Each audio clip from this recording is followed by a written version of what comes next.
created to be the exception. The Pullers Championship is presented by a team of people with a commitment to the sport of pulling and a need to give back to the sport they love. The Pullers Championship was not created to be exceptional. It was created to be the exception. The Pullers Championship is presented by a team of people with a commitment to the sport of pulling and a need to give back to the sport they love. The Pullers Championship was not created to be exceptional. It was created to be the exception. The Pullers Championship is presented by a team of people with a commitment to the sport of pulling and a need to give back to the sport they love. The Pullers Championship was not created to be exceptional. It was created to be the exception. The Pullers Championship is presented by a team of people with a commitment to the sport of pulling and a need to give back to the sport they love. The Pullers Championship was not created to be exceptional. It was created to be the exception. It's time to make the ground shake. Join Just Add Dirt Motorsports on February 7th and 8th for 2 nights of intense truck and tractor pulling. The action starts at 6:30 p.m. each night. Don't miss the power, the noise, and the dirt slinging thrill. Be there where legends are made.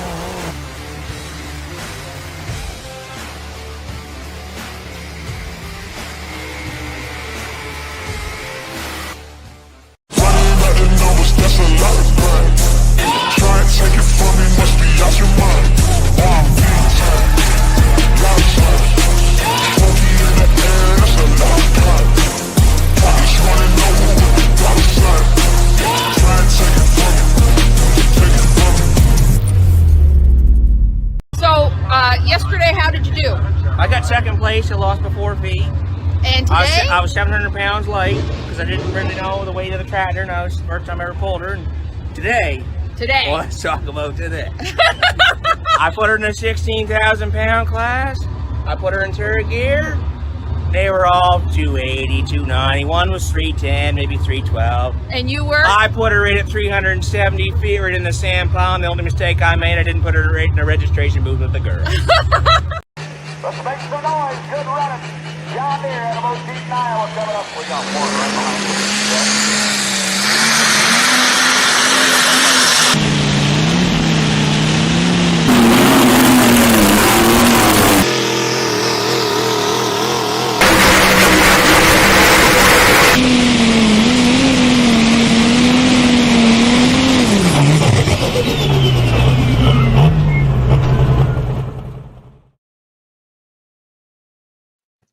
Hello, friends.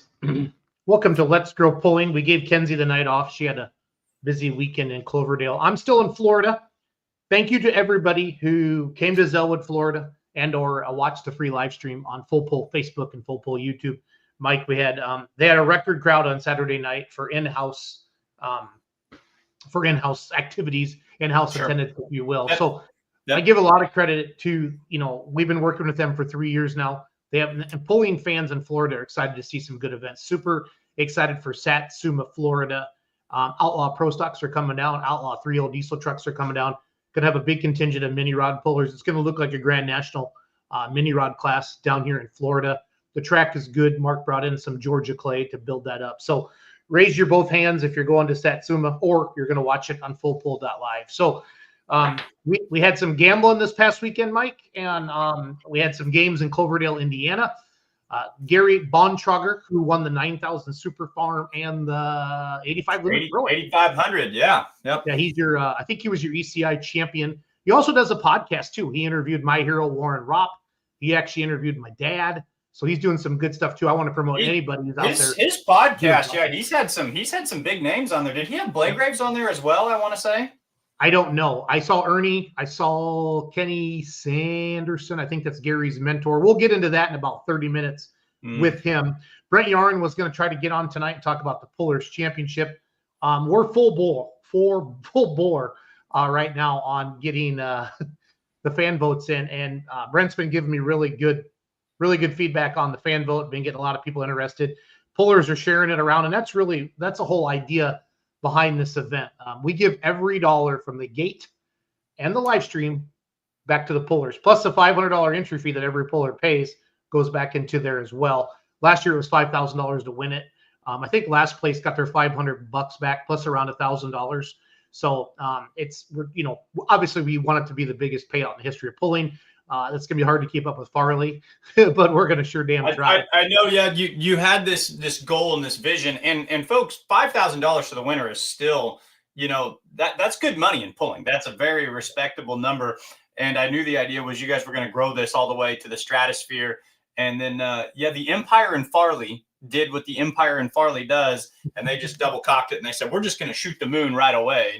We're not bidding 3 or bidding 4. We're just going to shoot the moon, and we're just going to go straight there. So, but the Pullers Championship, everything it stands for, everything it does, and the way the pullers are responding to it is still growing very, very nicely. So fans, make sure that you're checking that out with every way that you can. Yeah, and this is year 4. So it's really, I think a lot of people know about it now, but not everybody knows about it now and how we do things. Beer is a consumed alcoholic drink. That's what William Mantle says in the comments there. So I how does one even respond to that, Michael? I agree. New life hack. Buy the 6-pack for the football game, but get the 16 ounces because it still looks like a 6-pack to the wife, but you get that extra 2 ounces or 4 ounces for every beer in there. So Matt Carter's checking in. Matt's he's been promoting Big Daddy Motorsports in Williamston, North Carolina this weekend. I'm excited to announce that we're going to have wagering on the 2-wheel drive truck class and the 4-wheel drive truck class. Those games will be up on the Full Pull app or Full Pull Picks. I'm assuming in the next couple of days, you'll get your emails for all of you that do that. Andrew Sprock, he's been promoting the crap out of it, trying to get his 2-wheel drive. We have 4 spots in the 2-wheel drive truck class. So the deal is in the classes we invite, I think we have 4 spots left. I'd have to go check. I just voted today. Yep, there's 4. I just voted a few hours ago.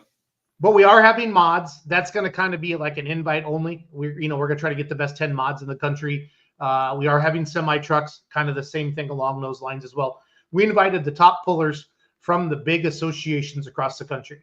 They had until the end of 2024 to commit to us. And if they didn't commit to us because of farming, and that was the number one thing we heard, and we respect that, but we're going to stick our date. We want our date to be before the Grand National, the PPL, the Outlaw, all the points races start across the country, because we truly want this to be an outdoor Louisville. I think we've succeeded with that. We do limit it to 10 pullers per class. Why? We don't want to pull more than 4 hours. We don't.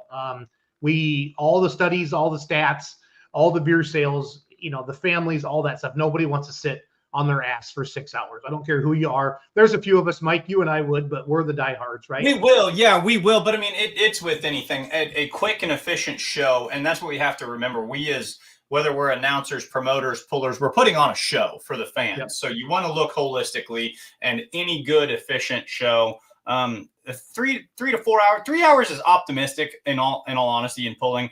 4 hours, if you can run a show in 4 hours, that's a bread and butter show. Yep. Jeff Sampson says, got my full pull tickets for Farley. They're not really full pull tickets, but full pull tickets, fullpull.us has a e-ticketing platform now for promoters. So if you're a promoter and you're interested in e-tickets, just let us know. It's exciting for that. So Dale Bartle says 3 hours is perfect. So yeah, if you're a puller and you want to get into the Pullers Championship, we have some spots left. And what is it, Mike? Pro Stock, Light Supers. Well, I just fan voted. I can go out there and look at it again. We can go through all of them. Can you share your screen? I can do it too. Yeah, I can gladly share my screen right here. I've got it pulled up right now. Go ahead and do a share, and it's with you. But Cloverdale, I feel like the weather affected the crowd. I haven't talked to Clint yet, but I know I didn't see a full Cloverdale. But I hope the live stream did really well for them. Zellwood, we had beautiful weather down in Florida. So go ahead and let's just do a thing here. We'll vote for Dad because I've already voted today, so we'll steal Dad's votes. So you can vote once a day, fans. And so Super Farm. Well, how many Super Farm spots do we have? So we can choose up to 6 Super Farms, and I'll go ahead and tell you right now, a lot of these lists, and this just you'll tip your hat to Brent Yarn for putting this together. It's hard. If you are a true blue diehard pulling fan looking to put together the best possible show, take your time, go through these lists. Like there's a lot of good names. There's a lot of good iron on here. So fans, the gist of it, you just slide through. And I mean, definitely scroll down like this right over here. The first year I voted, I looked at these first, however many there were, and I just assumed like, oh, well, this is the only screen. And well, Brent has every super farm puller in the country on that list. And you definitely need to scroll down. And if there's one you're looking for, hit Control Find, and you can look for a JD Hog or whatever. And, there's JD Hog. And so you can go ahead, Mike, and just hit next if you don't mind. Yep. And let's just go through here. We've got super farms we can vote on. We've got your how many 4-1s? Pros. Mike, how many can we vote for there? 5 of them. Choose up to 5. And what the deal is, fan first round fan voting. We're gonna take the top 20 vote getters. Okay. Then round 2 starts, I believe, in 2 weeks. I'd double check with Brent. He was working tonight because he was at Cloverdale all weekend. He was getting caught back up. But then you will vote for the final 5, and that will be who will determine. Then we'll reach out to those pullers, and then they will accept. And if they can't make it, or if something happened, we always have some people that want to wait till after Louisville to accept, for obvious reasons. Some of the pro stock guys and things like that as well. So and that number that you're voting on too, that's reflective, like Jason said. They send out initial invites to your top performers in what I call the big 3. The Pro Pulling League, the NTPA, and the Outlaws. And just depending on how many of the top performers accept their initial invitation, that's what's setting the rest. So you'll see when we get to 2-wheel drive trucks later on, it gets definitely tight. So just to recap, we've got super farms, we've got 4-1 limited pros, the big pro stocks, the big 6'5", 10,000 pound pros are on here. 8 of those. So only 2 were able to pre-commit in that class. Masterson's turned down their 2 invites. Farman's always been tough on them. Again, we understand that, but we still want to have this event here. So 8 pro stocks you can vote for. Then we've got light supers. You can get 7 of those. Yep. And I did want to point this out. One thing Brent did include, and like one person that I'm really, really respect this season he had, there are a couple of light super ags on here. So if you're an Outlaw fan and, you really liked, the season that, right there, Barn Burner that like Corey Schluter had this year. That's got an ag rear end in it, but it's still a light super stock. So he did include those if that's something that some of you guys are interested in as well. 2-wheel drives, 269 2-wheel drive trucks. Jason, you get to pick 4 of them. You know what I'm saying? So that's that. Think about it. And we've got super stock diesel voting goes trucks until next Monday night at 11:59 p.m. the 19th. Or is it Sunday or is it Monday? The 19th. Let me look. That's Sunday night. Yeah, Sunday night. Yep, next Sunday night. So how many super stock diesel trucks? 4 of them. That means 6 people accepted their automatic bids. Yep. So and mini rods. We're going to take up to 6 of those as well. Yeah, I know Slaws took both of theirs. I'd have to go check. I think Brent posts them on the website. So, but yeah, that is what we're doing for the Pullers Championship. We're going to swing over to Matt Hart here in about a minute. We're going to talk about Satsuma, Florida. Then at 8:30, we're going to talk to Gary Bontrager of, I hope I'm saying that right, Gary, of the Breaking Barriers pulling team. And he's doing a lot of awesome podcasts. And I love all the podcasts. I love more than just people standing at the end of the track filming pulling. And that's what makes it exciting. I'm loving the shop tours. I'm loving the all access tours that the full pull's doing. I'm loving those were dope, man. We had our first snow day last week, or it was like the last day of winter break. One of those days where you're stuck inside and you're like, I can't get out to the shop. I can't do anything. Sit down and watch those all access tours. They're 20 minutes. I mean, they're super brisk, but like listening to Van Hazley talk and like watching him go through his shop and then seeing how, who was it? The Limkeys have their happy hour every single day, or at 4 o'clock or like 3:30, like they hit a button and like stop work. And he legitimately, I don't know if you noticed, he had a pallet, like an actual whole ass pallet of Busch Light, like on the shelf in his shop. So those were fun. Those were really neat to watch. Absolutely. So the Pullers Championship fan voting is live. It's up to you. Go on your Snapchat, go on your TikTok, your Facebook, your Instagram, whatever you use, Twitter. And just a hot air balloon that says vote for me, but thepullerschampionship.com. Be strategic. If you only want to get you in, just vote for yourself. Don't vote for anybody else. You don't know how they're doing. And Brett Yarn is the only one who knows the numbers. He won't tell us anything because he knows I talk too much. So it's all good. It is all good. So, well, let's switch. Let's talk Florida. Mike, I'm down in Orlando right now. You're I'm in flying Florida. to Pensacola tomorrow. No. Satsuma, Florida. And I'm not saying this because we work with them and we work for them, but I'm telling you, this is going to become one of, if it's not already, it will become the premier pulling event in the state of Florida. Zoa does a great job. I love working with them. Mark's got an awesome track down in Satsuma. Mark's a puller from the Midwest. He brought Georgia clay down to Florida, and he's bringing the Outlaw Pro Stocks and the Outlaw 3.0 diesel trucks down here. It's an awesome facility. I've been down here for a couple of years now. He pays well. He did, and we'll talk about this with Matt a little bit, but he had not, Mike, heard back from any of the 4.1 limited pro stock pullers. Okay. He called me, he goes, Jason, I'm not getting a commitment from these guys. Let's take that money I was going to give to the 4.1s and just put it in the 5.0 pro stock class. Now, it is an outlaw class, but you can come and hook. It's not like it's the rules. 5.0 pro stock rules are good. And Mark wants the promoters to call him, and Matt will talk about this a little bit in a second, but call him and say, hey, I'd rather have some fuel money, or I'd rather have that money put into the purse, because Mark is a puller too, and he just wants to know where he wants to take that couple extra $1,000 a day and put it into the purse, or some show money for these guys, because it is a long ways down to Florida. But it's a hell of a lot easier, as Mark Kelsey says, to ask your wife to come to Florida in January and February than it is to go to, say, Indiana. Yep.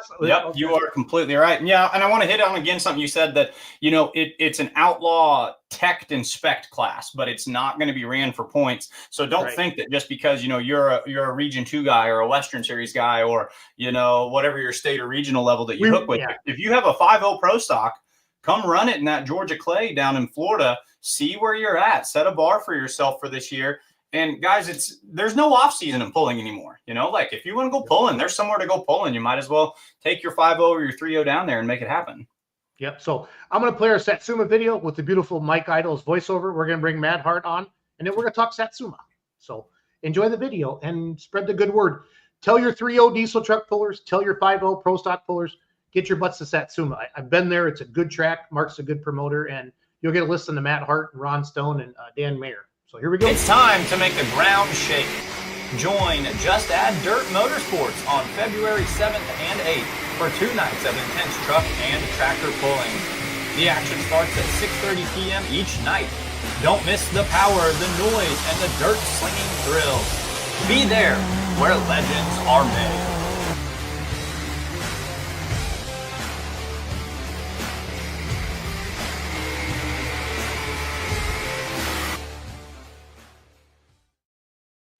Mike, is that your official voiceover you're done for us? Yeah, that's a couple. I don't know. Hope reaches out to me from time to time, and she sends me something, and she goes, read this, record it, and send it to me. And I say, you are the new. Yeah, I haven't told you this yet, but you are the new official voiceover. It needs a little bit more pizzazz. It needs a little bit more energy. That was after a Tuesday, and I was tired from teaching, and I can tell we need to kick that guy in the seat of the pants and say, come on, man. If you want to record a new one, just get a hold of Kenzie. I'm not afraid. Next go around, you'll get some live enthusiasm with the voiceover there. Matt, how's it going, bud? Good to see you. Well said. Can't hear a word you're saying. I did the world a favor by hitting mute, right? So there it is. What's up, guys? After last week, it's like, just shut yourself off. And I'm doing great. How you guys doing? Happy Monday.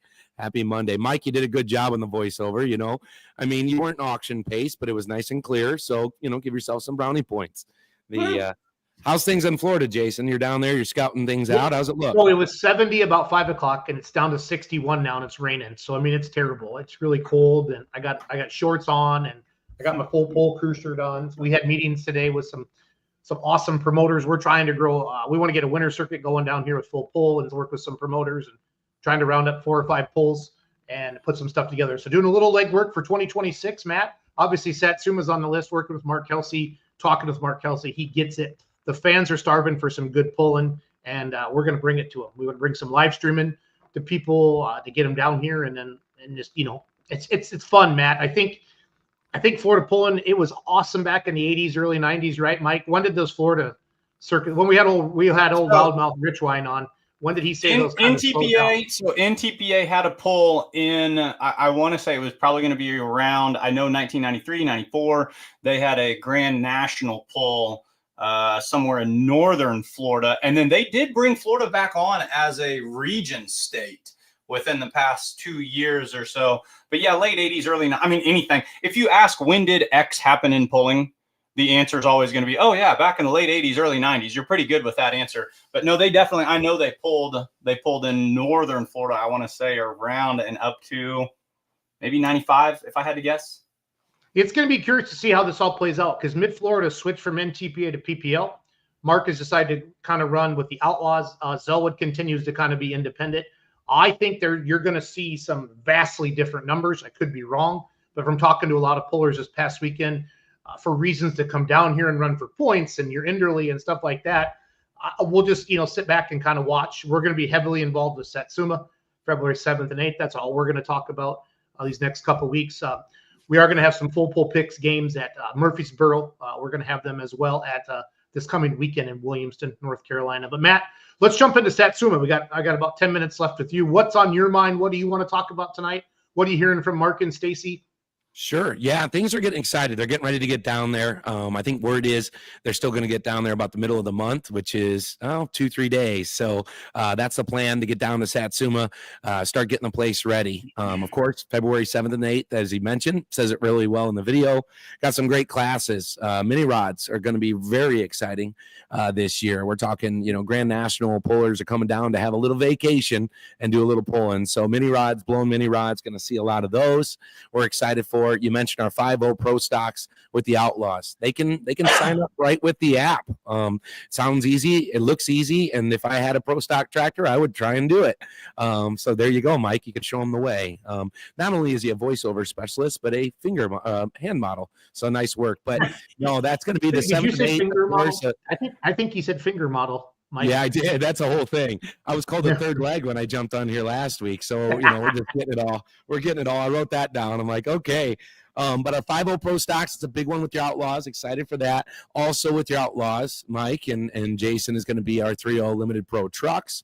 And Bull Snot is going to sponsor a $500 cash prize to our winner on Saturday night. So a lot of fun.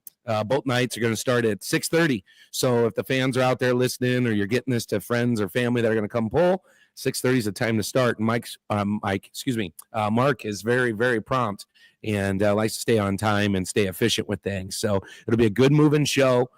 Jason, you mentioned it. That dirt comes from Georgia. You think Florida, you think a little bit of sandy beaches. This is more Midwestern style, and he builds a track like he does up here at home. In northern Illinois, southern Wisconsin, and it'll take some power, and he'll let you run 400 feet. So I think pullers, if they're afraid to go to Florida, well, I would be. No, it's a great time. Like you said, you got good weather, usually a lot warmer than it is right now, and a great track and a great family run event for families. I didn't mention last week, it's $20 to get in for adults.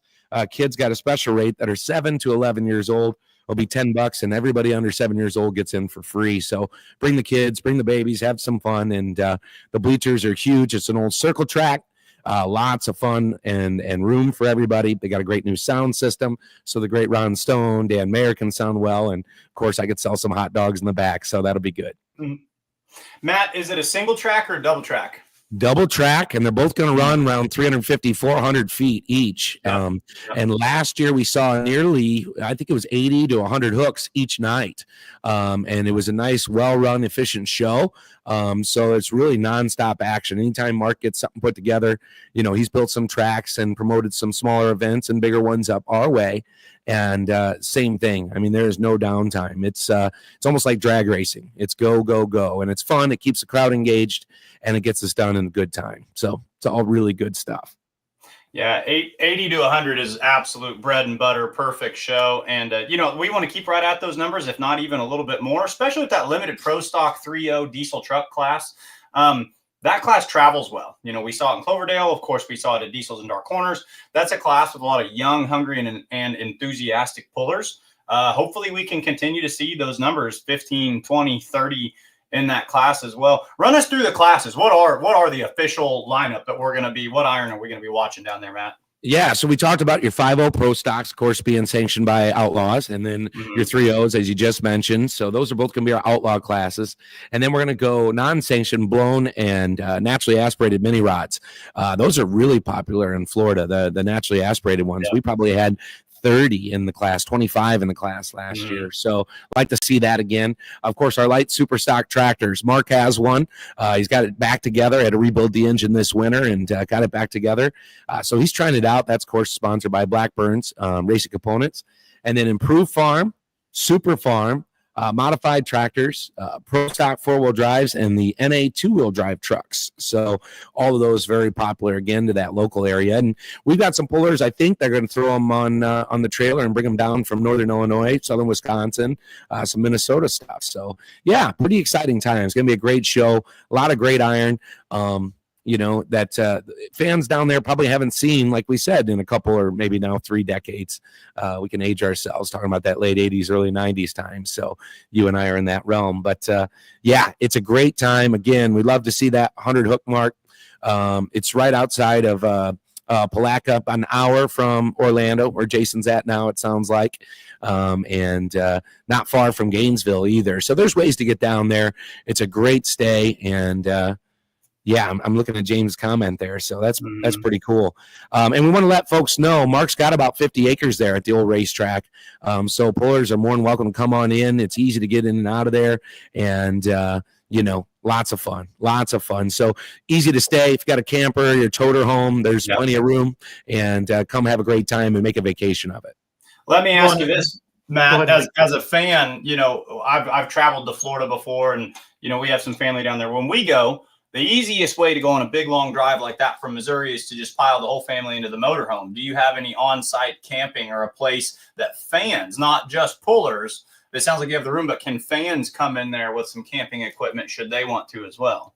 Yeah, I'm going to encourage them, if they want to do that, to reach out to Mark Kelsey. You see the number on the flyers, but there is room. Last year we had some pullers that just came for vacation, didn't bring their trucks or anything. They just wanted to come watch and hang out, and they were able to hang out in there too. So that's always really nice. I know there's room, but you want to make sure you coordinate that with Mark to be sure. Okay. I'd hate to send anybody down and they said they could, and then all of a sudden you don't have a spot. But I'm more than confident that we could probably arrange something for the fans like myself to come and stay in the campers. So it's a great stay, a lot of fun, easy to get in and out of there. And for those Satsuma's a small town, but Palatka's right there. It's got your Walmarts, it's got your stores, it's got its hotels. So for whatever reason, the camper breaks down or something, plenty of great accommodations within 15 minutes of the track.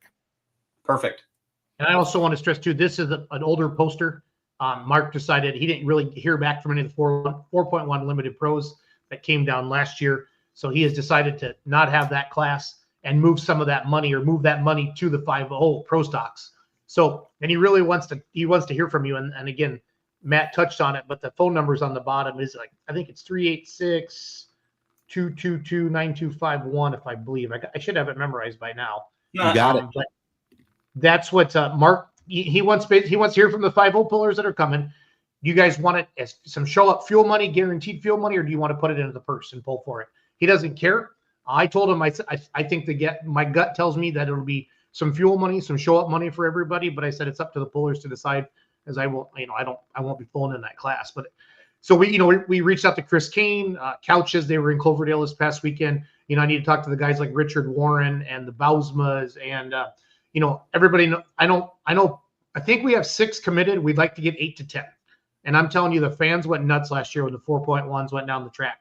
And we know the 5.0s blow the smoke a little bit taller.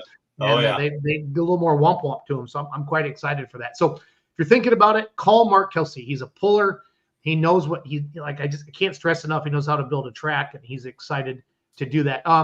Some of the commitments for the mini rod class, Matt, Chase Richardson, the Slaws. I've heard Kesters. I've heard some Singletaries. I've heard Kevin Campbell. I've heard Jeff Hurt. Those are all, big names. Pulling. I don't know if they're committed for sure, but those are the names I've been hearing rumored around that will be, and for you in Florida, for you fans. And they're excited. They're going to be doing some testing for the season, and they want to get out early, and that way they're ready for their, they're either their PPL points run or their NTPA points run as well.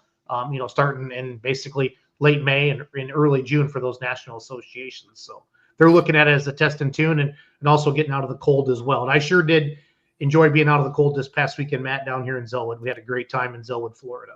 So Yeah, I imagine. And great fans too. There's so many people that haven't been around it, and it's fun to tell folks too. These pits are open, go out there and take a look at some of this iron and see what it is, because, Mark had even said someone had come up and was asking him about his light super. He's got improved farm as well that'll run real strong running tractor, matter of fact. But, people just asking questions like, what's this involve? What's going on? And he wants to stress, make it fun for the families, make it fun for the pullers. Like you said, he's a puller himself. He's been there. He's been at it a really long time. And, an excavator by trade, a businessman. So he knows he wants to make it work, make it fun, a seamless, good time for everybody just to have a good time and enjoy the property. So, and they also worked out, and he talked about this a couple of weeks ago when he was on, going to have some police support for parking, getting them off the road a little quicker. So that's good. People were waiting out in the street for a little while there, it's always exciting to see that lineup, right? But you don't always like to be stuck in it. So they're going to do a better job of keeping that moving this year too. So just a lot of fun, very, very nice time, and run by a great family that and I say that when we're announcing, and Ron and I will talk about that a lot too. It's how many times do you go to a place and it's Just Add Dirt Motorsports, it's a track, it's this is a family affair. They come down, the entire family comes, they fly in, friends and everything from the area, and work together. Like myself, we all jump on a plane, get together, we make it a vacation for us, but we're all working together. And so it's kind of special to see that dynamic, and the fans and the pullers know, and they can feel that it's the Kelsey family putting their stamp on it, which is a good thing. Yeah, we got about 100 people watching right now across Twitter or X or whatever it's called now, and Facebook and YouTube. So if you have any final questions for Matt, we're going to wrap up here with Matt in a little bit. We're going to head over to Gary Bontrager, who kicked ass in Cloverdale this weekend, changed a couple turbochargers, and had a good time. Excited to talk to him, put a face with the name a little bit more. A tough running an 85 Limited Pro, a 466 tractor. Everybody calls it something different throughout the country, but it's a very, very popular class. And got the 24.5s on. They look good, and he had a good weekend in Cloverdale. And it looked like Cloverdale was a lot of fun. Kenzie was down there from Beer Money, taking pictures. I saw all the people stacking the pyramids, Matt, of all the beer cups again. I had people snapping me. Gordyville is where still one of my favorite pulls of all time. These Midwest Winter Nationals. Charles Post, the lead announcer there, says it's a Super Bowl of single chargers. And it looked like they had a great weekend. I know it didn't look like the crowd was there as big as it has been in the past. I know it was a new venue. I've already heard rumblings that might be moving again next year. They got Shipshewana. They got a new Amish bishop up there, and kind of said they don't want any more dirt inside there. But man, Clint, I think was it 20 or 21 years Clint celebrated. He doesn't give up, and he works his butt off for the pullers. And it was good to see good numbers in all the classes. And it looked like a good power track again, Matt. Usually Tucker builds a good track, him and his team up there. So. Oh, absolutely. Yeah, I was disappointed. I couldn't make it this year. It's been a few since I've missed one. And, the weather coming through, it's odd how between you and me, there's no snow. And then Mike is getting all this snow, and everybody in southern Indiana and central Indiana. I thought, boy, this is odd. It's kind of backwards this year. But no, there's more snow in Kentucky right now. There's more snow in Kentucky right now than there is in southern Wisconsin where I live. It's crazy. Crazy. It's crazy. Yeah, I have friends in Louisville, of course, and mutual friends we all know, and they're like, this is nuts. It's like, yeah, we haven't seen this at all. But Clint does a great job. That's actually how I met you. So, it's how we got involved in this. I showed up with Dave Knapp. We were drinking beer, and all of a sudden the smoke tube broke, and I'm out there auctioning something off. So life comes full circle. Clint does a great job, and I'm glad to see they had the turnout they did. Lots of fun. Lots of fun. I'm sure the live stream just killed it. I haven't caught up with Clint yet. I know he was on the Badger State show tonight, down and dirty, talking to some of the Badger State pullers. Sounds like the Badger State guys had a good weekend. So, Matt, plan on this time slot every Monday night now until Perfect. Satsuma. We're going to roll at 8:15. Obviously, we're pushing the Pullers Championships. And, you have a good night, buddy. And if you need anything, you know how to get a hold of me. You got it. One last thing before I let you get off. Are you going to be streaming it on Full Pull again? What is that website so I know and I can tell my friends? Fullpull.live. There you go, fullpull.live. And Satsuma will be on there. So, Dan there and Jason and everybody, we're going to have some fun. Maybe I can strap a headset on for a few seconds again, too. That was fun last Matt, year. We're going to try to possibly do it all together. I got some ideas. Great. I need Doug and Allie to figure out the logistics of it yet, but hopefully what you say to the crowds, what's going to go to the live stream. We tried it in Lufkin, Texas. It was awesome with Dan and Ron. Ron will be down as well, and I really feel like if we have that full pull announcer with the house announcer, I think it's going to be a good thing. But you and I are going to talk about that off air a little bit. How to strategically do that, Mr. Hart. That sounds good. Well, be sure and get out and vote, friends. Of course, Pullers Championship, big thing. And thanks for having me on, guys. I know Mark and Stacy really appreciate it. And it was good to see some comments from those of you all down in Florida. Check out the Facebook page, Just Add Dirt Motorsports. The event is up. Keep it, mark your calendars, and we'll see you next Monday. Yeah, we can't just share. That's what social media is all about. Tell your friends, tell your family. You will not be disappointed when you leave Satsuma either one of those nights, unless it rains 3 inches. Then you'll be disappointed. But other than that, we're not going to let you down. I promise. We won't speak that into existence yet. That's right. Cool. Right. So, well, good deal. Well, guys, I sure appreciate you. Have a good night. Have a great show. I'll be listening, and I'll be voting. So y'all take care of yourselves. Thanks, Matt. See you, buddy. Yeah. Appreciate it, bud. Breaking Barriers podcast. Mike, can you bring up their Facebook page for me real quick? I can do that. No problem. Breaking Barriers pulling team. My bad. One of my recent searches on Facebook, so it's like streamlined right here. I love what Gary's doing for the sport with the interviews. We need more of that. We need more people doing stuff other than standing at the end of the track, putting stuff on YouTube. So I'm excited for that. So this is Gary's Facebook page. Everybody go like it. How many likes does he have right now or followers, Mike? 3.1 thousand, so 3,100 friends. If we can't pick up another 100 tonight. Oh, so that's like an actual Facebook, like a friend. Yeah, like we're pals. Like we, okay. This is a human. This is a person. So no, this is a Facebook page. Yeah. So we'll have to ask him how we got away with that. So let's bring him on and let's ask him. So let's see if he hacked the Facebook algorithm. Gary, how are you, buddy? Gary. 3.1 thousand, so 3,100 friends. If we can't pick up another 100.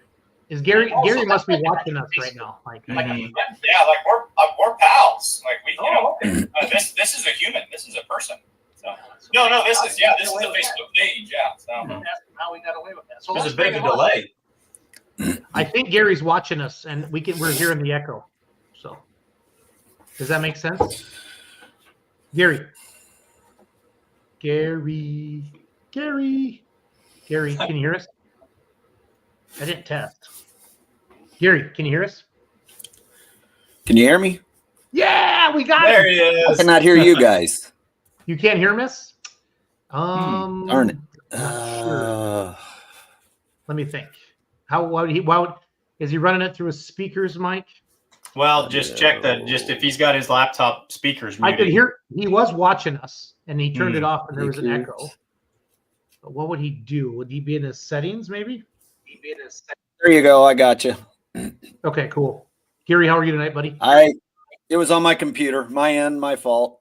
That's okay. Okay, first of all, I need to know who is mustaches something to be part of your family? Can you take me through this picture, Gary? So yes, that's my youngest son. I think the thing he's most proud of is that mustache. Yep. And then it's of course me in the fire suit, my nephew right next to me on the other side, and then just a friend of ours or a friend of the family. Both nice. The young men would be to my right, I guess, are in diesel ag repair, and man, they killed it. We had an extremely busy couple of days down there, and those young men stepped up and helped us get it done. Yep. Shout out to Clint Tucker and his crew for putting on the Midwest Winter Nationals year after year, and they've battled snow and rain and 80. I remember one year, Gary, with my dad's D21, we just got aluminum rims for the first time, and it was muddy, and I was mad as hell because they're never going to be this clean ever again, right? Right. And we're rolling into the arena, and I'm like, slow down. I don't want any mud. I don't want mud on the wheels, but it just happens. But they just battle, and Gordyville, and I just want to say the Midwest Winter Nationals has many. It'll always be one of my favorite pulls. I know I haven't been there the last couple of years. I really want to get Florida pulling going down here in the winter. I want pullers to be able to take December off, have banquet season, and the rest of the year I want to go pulling. So making some good friends down here, Gary, and meeting with some promoters, and maybe we can get the 85 limited pros down here someday. So that'd be a good time. Yeah. So who is Gary? Tell us about Gary. You kind of bursted onto the scene with this new tractor, and you're kicking everybody's ass, and got a badass podcast. I want to know who Gary is for the world out there, and just tell us a little bit about yourself, who you are, where you live, the who, what, when, where, why stuff. You bet.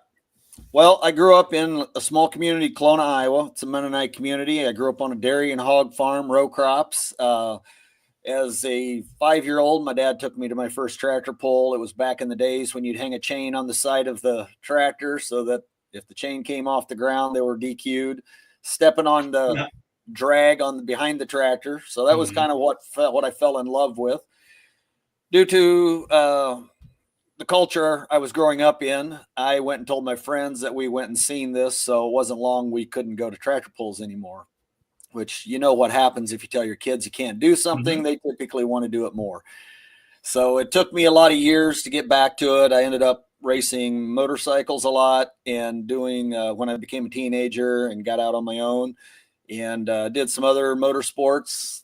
And it wasn't until this opportunity, COVID hit, gone through a divorce, just had some time and started looking. I was going to build a tractor. I come across this one and it was without an engine. So we picked it up. Whose chassis is that? Whose chassis is that, Gary? There's a Stewart. I can't think of his last name. I guess it won in the 540 cube class. I don't know all these other classes out east, but it came out of Virginia, was built there originally. Okay. And it won in 2010, whatever Winter Nationals, wherever they were at that year in that class. Yep. Probably.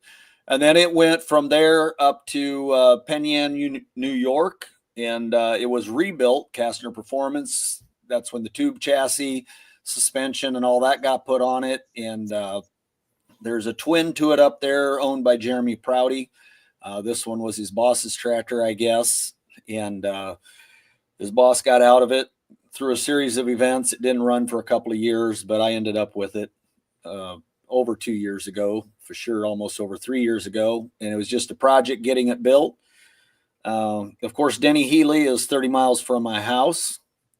So yeah, those ambush guys, they tend to know how to make tractors run. So yeah. So when I was ready to build a motor, I said, let's build one that's going to win. So he pretty much threw everything at it. Was this your first full year pulling with ECI, Gary? Yes. 2024 is then the first year I got to where I pulled. I mean, I was always a fan, win a lot, but in 22, I went to almost every pull, hung out in the pits, didn't let anybody really know who I was because I wasn't sure on the class yet. And then in 23, I started to kind of introduce myself and figure out a little bit more about how this works and what it takes, and prepared for 24. So awesome. Well, you won ECI points.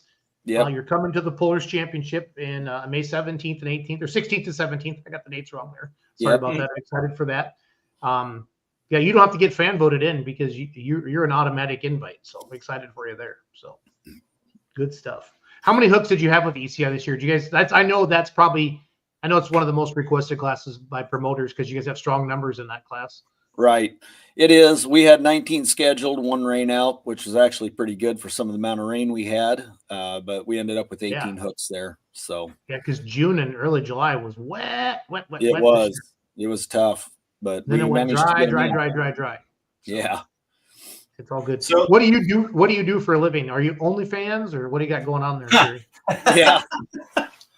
No, that's a great question. So when I got off the farm, I got into mechanic work, owned a repair shop and towing business in Iowa City for 12 years, transitioned out of that, and I got into insurance. And so for about 25 years, I started one, which was extremely hard, but I purchased, bought, and sold 10 agencies in that period of time.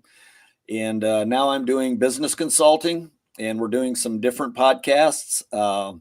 Have the Mindset Growth podcast, which is kind of what started and got me started with podcasts. It's all more or less motivational, personal development type of podcast. We have guests on, but we also do a lot of it just with my partner and I doing some things there. When this came along, the thing that was probably impressionable to me was, I lost my father when I was 15 years old, and I realized how much history just disappears when somebody's gone. And so my kids don't know really who their grandfather is. culturally, we didn't really, we didn't have any video or anything. And of course, back then we didn't have much probably anyway. So I just felt it important to try to record all these old stories. And we're going to be going into more and more shops if we can. But I've received some requests with Breaking Barriers now that people are seeing those, that they are getting, I've got 2 of them where people have cancer and the families are wanting me to do interviews with them to try to, retain that history. It's easy to tell all those stories, but once they're gone, it's hard to kind of put them all together. So yeah, that to me has been really rewarding. Where can fans find the Breaking Barrier podcast? So it's out on YouTube. We have a Schaefer Creek Media page. It's going to have Mindset Growth, Schaefer Creek Media owns it, but it's then also Mindset Growth and Breaking Barriers. We do have Facebook and TikTok, and I've kind of really morphed those 2 out of my own personal pages is what has happened. And we're needing to make some changes on the Facebook, at least because we're starting to get more attention than I imagined we would. So but yeah, they can find us out there. We're going to have links in there. Message me, we'll connect you, but it's all the podcasts are out on YouTube. And, was your first one Warren Ropton? It was. I felt like that was important just with some of the local community connections, and it was well received. Awesome. Again, if you're just joining us on Let's Grow Pulling, Gary Bontrager with us from Kelowna, Iowa. Do you still live there, Gary?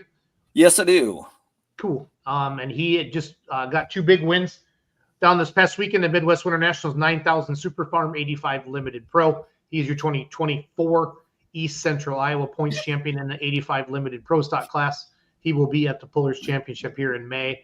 And he also has an awesome podcast that you guys need to check out, Breaking Barriers. I did put the link to the Mindset Growth in the comments as well, so people can click on that. Please go send a friend request to Breaking Barriers. He's doing a lot of good stuff, and I love what Gary does.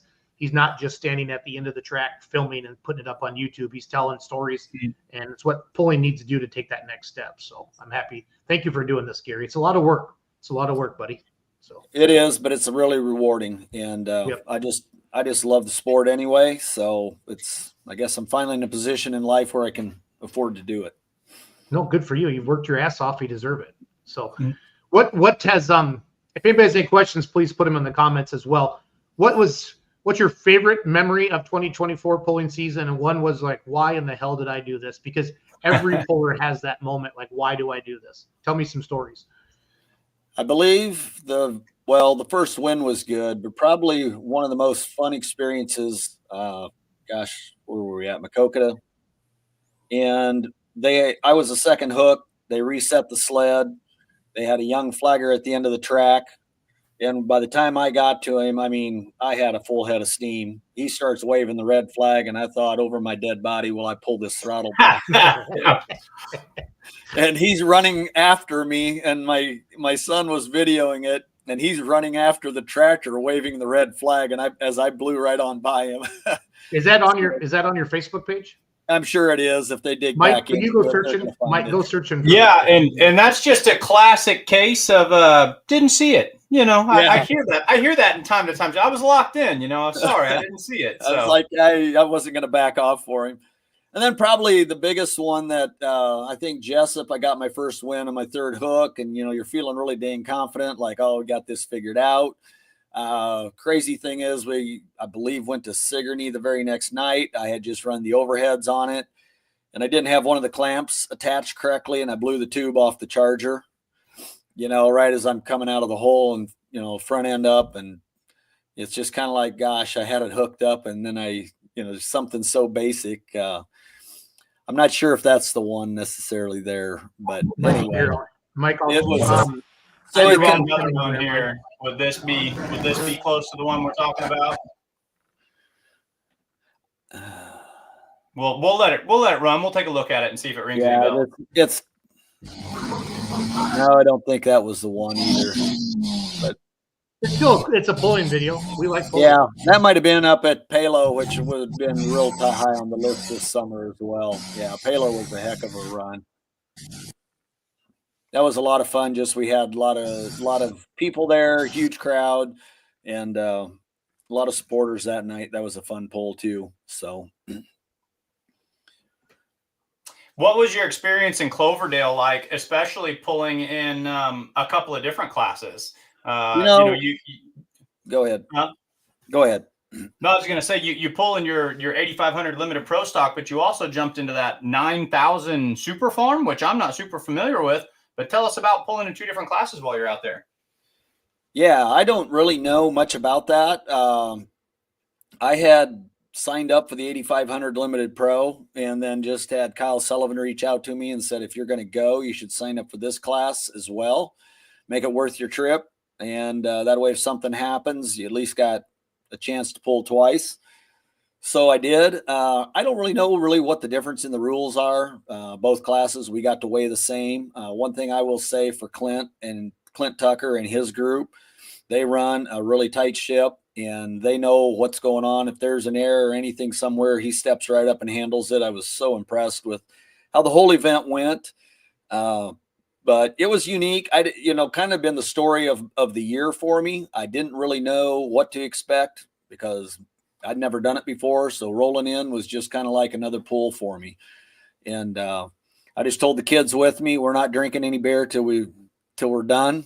And we know where we're at. And so, and then as it was, we popped some chargers and had a lot of work to do too. So there wasn't much standing around, but interestingly enough, with being able to get 4 hooks in down there, it kind of kept us busy, and yet they were spread out enough that it wasn't like they were on top of each other and we were struggling to keep a tractor cool down. At what point between your qualifying run or then your finals run did you kind of start thinking to yourself, man, this tractor, this setup, we're on our mark? Did you kind of feel like, hey, we might have a shot at winning this doggone thing? Did that thought go through your head, or was it just clean A to B passes and fingers crossed? I was frankly surprised on the first pass when I bounced it off the bars twice that I even got into the qualifier. And it happened early enough, and I was able to stab my brakes and kind of get the front end to settle so it didn't do it yet again. And we made a clean pass. But when I got in doing that, I'm like, we might have a horse here that can run with these guys. Yeah. So it was because I knew that was not a great pass. It was hooking well, but and so we moved some more weight.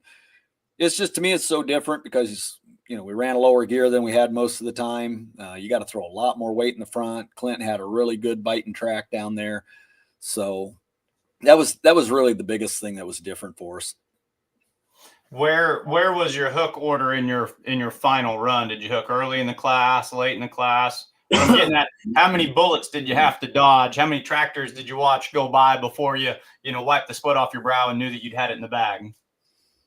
Yeah, I don't remember what my first one was. In the 9,000 Super Farm qualifier, I think I was second hook. And I'm telling you, that was, if there wasn't a sand pile there, I wasn't going to stop right away. I could feel it. It was hooked. Yeah. And rookie mistake. Denny Healy told me, whatever you do, don't back out of that throttle. You'll think they're not going to stop you and you're going to hit that pile, but they'll stop you. And I hit that pile and unloaded the back tires, and the rest was history at that point. That was the second hook. And then the last, the 9,000 and the 8,500, I was, I think, 8th, the last hook in the 9,000, and I was 9th in the 8,500. So I didn't really, when you're sitting down there with your helmet on and everything, you really can't see what anybody else is doing. And I just tried to stay focused and make sure I didn't screw up. Made a good clean pass and gave myself an opportunity. So are you a driver that when you hook late in a class like that, you kind of talked about how you don't see a whole heck of a lot when you're locked in and in the zone, but do you start nitpicking and looking at other people's runs and trying to make adjustments? Or do you go in with your game plan and you're kind of locked in and saying, this is our setup, this is our plan, I don't care what they do, we're sticking to ours? Do you make adjustments, or do you stick to your gut the whole time? Nope. I pretty much stick to my gut. One time I made a weight switch, Rockwell last pass of the year, and it bit me pretty hard. So I usually, when I make a commit to what I'm doing, I'm going to take, I'm going to stick with it. So that's kind of been my philosophy with it. Perfect. Gary, here's your pass in Iowa City this year. One of my buddies just sent me this picture, and normally we would have pictures and videos loaded up, but Mackenzie got home from Cloverdale last night. She was working on Satsuma project all day. So You bet. and I thought I need to have somebody on, and you and I've been kind of staying in touch. And again, I want to support you with beer money, Right. everything we can to get the word out about Breaking Barriers podcast. I love what you're doing. It's awesome. So, Well, I appreciate that. it is good stuff. What other pulling classes? Are you a diesel guy through and through like me, or do you like Yes. two wheelers or mods or any other classes that you like watching? Now that I'm doing the podcast, I've got a lot more respect for all aspects of pulling because I've been able to interview people that have been in different types of it, and I understand what attracts each person to what they do. Mhm. Frankly, I like black smoke, and so that's really where I end up going to. Reason I picked the class I even picked was just it seems it's still a fairly reliable class, and so to get started, I felt like that was a good spot for me. And that's kind of why I chose that. No, it's a great class. There's days still I wish I had my hot farm. I mean, the 1206, It was a lot of fun. I'm a guy. I always want more. I always want stuff I can't have. Right. Crazy like that. So, but if you can resist that urge, you can have a lot of fun. So, right.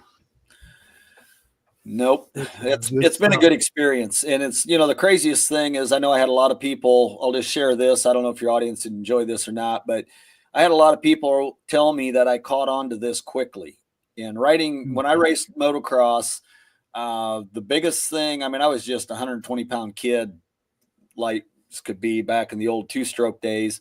And it was all about working the clutch, the brake, and coming out of the hole and how you would, get a hole shot in a dirt bike.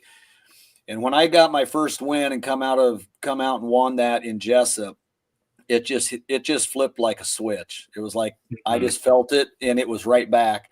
And I can tell you that's what it feels like every time. I lock in and I'm like, yep, I've done this 100 times. And so it's amazing that something, two wheels going to a tractor like that actually, and I hadn't done it in 30 years, how that comes back to you.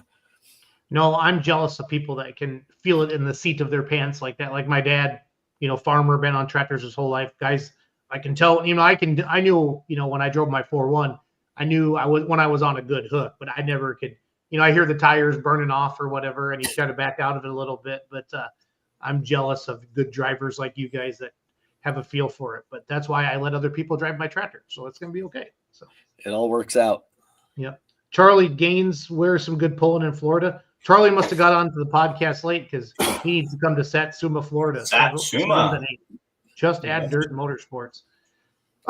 Gary, the sport has not changed enough for me for payback wise since we're getting paid as pullers as we were in the 80s. I really thought, I love what social media is doing and things like that, but it's not like it hasn't taken us over the top. What do we got to do to get more fans in the stands and get people? I mean, because promoters aren't getting rich either, Gary, but pullers continue to support this. We continue to spend more money on our vehicles. Obviously, I'm all in on Full Pull. I work with them. I feel like it's the first thing that I'm doing that's really going to hopefully take this thing next level with the professional live stream, the gambling revenue that can come back to the pullers. What are some other things that you're a businessman? You do this. This is what did somebody call me today? Pulling is a passion project, is what somebody said to me. That's a good way to put it. I don't want it to be a passion project anymore. I want it to be where we can actually, get some money. So, what are some ideas that you have?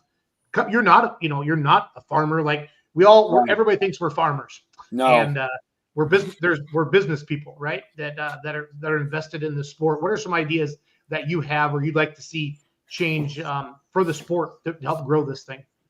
Interesting. I think back when I just dropped a podcast today with Mike Fornash. I don't know if anybody remembers Jerry Fornash. He was very involved in the MTPA. I've got. And so the thing I learned, listening to him back in the 70s, they were making more money than we were. I mean, I had a neighbor that pulled a farm tractor that was good and went over to Illinois. And I think he pulled a morning hook and an afternoon, won them both, came home with $1,600. I mean, I haven't done that. I haven't won that kind of money. So one of the things that I think are beneficial, we've got a total change in how we relate and connect to the folks that are fans.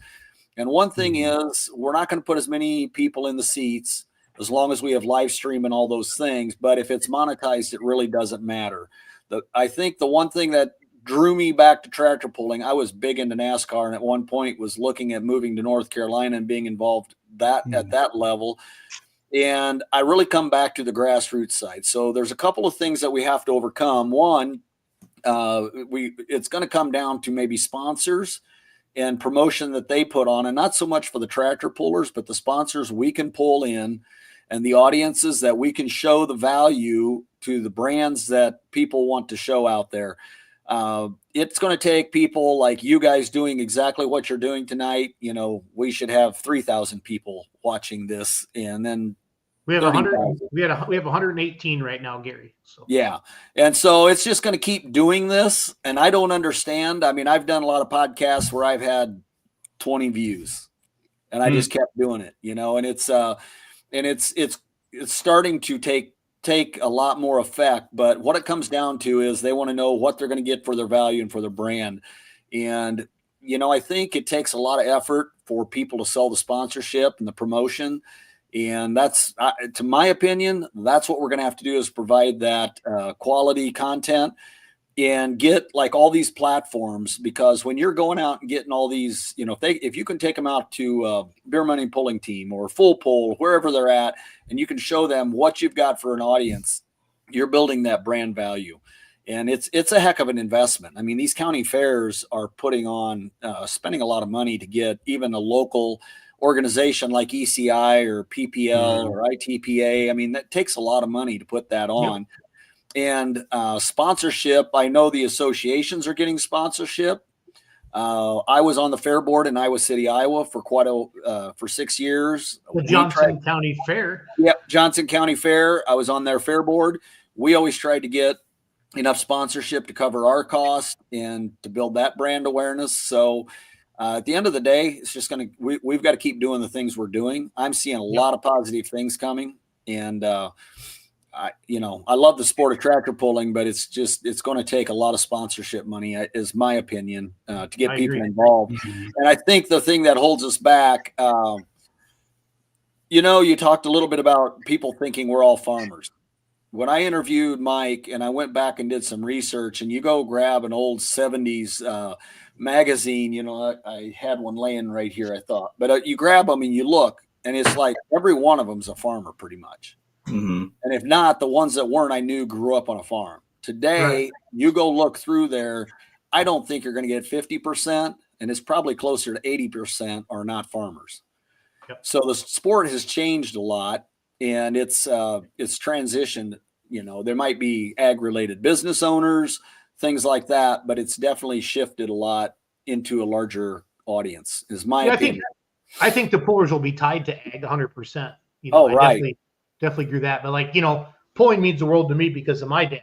But I want to go back on, I agree with everything you said, except maybe that live stream takes people away from the seats. What we found this year, and we have the data to back it up now, is most of the people that are watching the live stream live 8, 9, 10, 12 hours away. And could never get to it anyway. And I do hear this, and I've talked to Grand National promoters that now that Full Pull's doing this, you guys really are promoters and you are advertising, you're going to hurt our attendance. Well, Grand National NTPA, some of the polls had some of the biggest audiences they've ever had, because we're not just talking about the live stream, we're promoting the event as well. So if anybody, we don't need to do that tonight with you, Gary, but if anybody ever wants to challenge me on that, I would love to show the benefits of having a professional live stream, because like Zellwood, Florida, we did that for free on Facebook, Gary, Friday night, Saturday night. We did not want to compete with Clint's live stream because we know how important that live stream is for him to pay his bills. I mean, I know Clint's my friend, and I'm very clear about that. So we just threw it up for free. And Friday night, Dan Mayer's announcing. I have one of the best announcers. It was funny. He was announcing antiques and V8 hot rods. And Dan looked at me and goes, Jason, I don't think I've ever announced an antique pull in my life. But he still put his same passion to it and had fun. Oh, yeah. The amount of comments from people in Florida 2-3 hours away, Gary, that had no idea that this event was going on. And then Saturday night, they had the biggest crowd they ever had. So I was excited for that, because I think what media, and I was one of the media guys, we just stand at the end of the track. We posted after the event. That is a single person. You know what I mean, Gary? We Right. No. At a time, and that's what we did. Your money. Let people know we need you in the seats. We need you to come to this event. So. Well, and I want to go back, and I should have finished that. I should have finished that conversation a little bit better. I agree with you but that's the thing. All these small venues say if you live stream, it'll take it away. However, if we don't promote it like that, we're never going to capture that whole audience, because exactly what you said is the fact that you had people that didn't even know this was going on. And so I agree with you, Jason, completely on that. It's going to raise the awareness.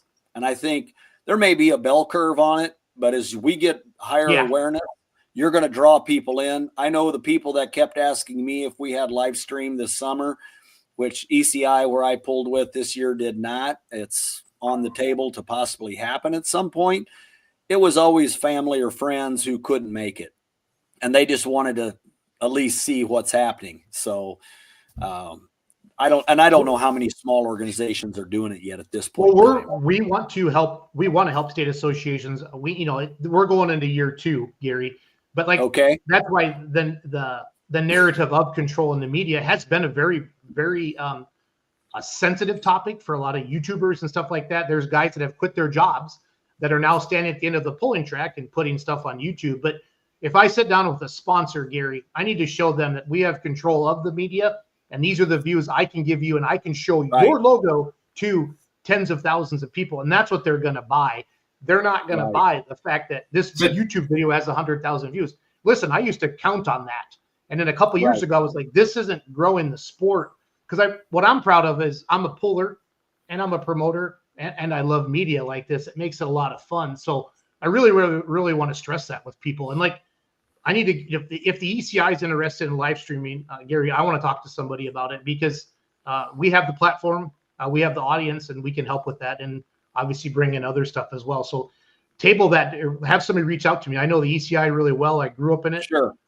I built the first ECI website back in the day. And Gary, and I started announcing with ECI. I scratched my teeth back then, sitting in the stands, and, they would just have the good old boy club. And I'm like, no, I want to be more exciting and have some fun with that. So it's fun to do that. I think that's how a lot of us became announcers, was just sitting there going, I think I could do better than this. I don't think I'm a good announcer at all. I think I'm a good, hype guy. I think it's fun to work with a Ron Stone or a Dan Mayer and just go be the fun, crazy guy that runs in the crowd, Gary, and interviews people. Right. And Gordyville, oh my God, I used to have fun at Gordyville, catching people sleeping, Gary, and going interviewing all the people in the suite, stacking up all the cups. And some of the best memories I've ever announced were there. It's a lot of fun. So, well, a lot of it comes down to the energy too, and it's one thing you guys do a good job of is carrying the energy. And I think if you're doing announcing, though, a lot of the pullers. Yeah. And what's frustrating is when you get somebody up there. I mean, I sit back and can tell you there's times I'm like, shucks, I'd like to go announce. But, but if I'm pulling, unfortunately, and it'll maybe change at some point. But I approach that like I approach a job. And so when we go in, I know where I'm at, and I'm not taking, we're going in. I mean, and I'm not trying to be cocky about it, but when we show up, we're going in to win. And that's our plan. And, the young men that help me, they've got their jobs, the same ones every time. We know what we have a plan of what we're going to do. And so I don't want to go take time away and then run back, and I know guys do that. Sometimes they'll help an association and then they'll go pull their tractor and run back and jump back in line. But I don't really want to get into that, I guess, too much.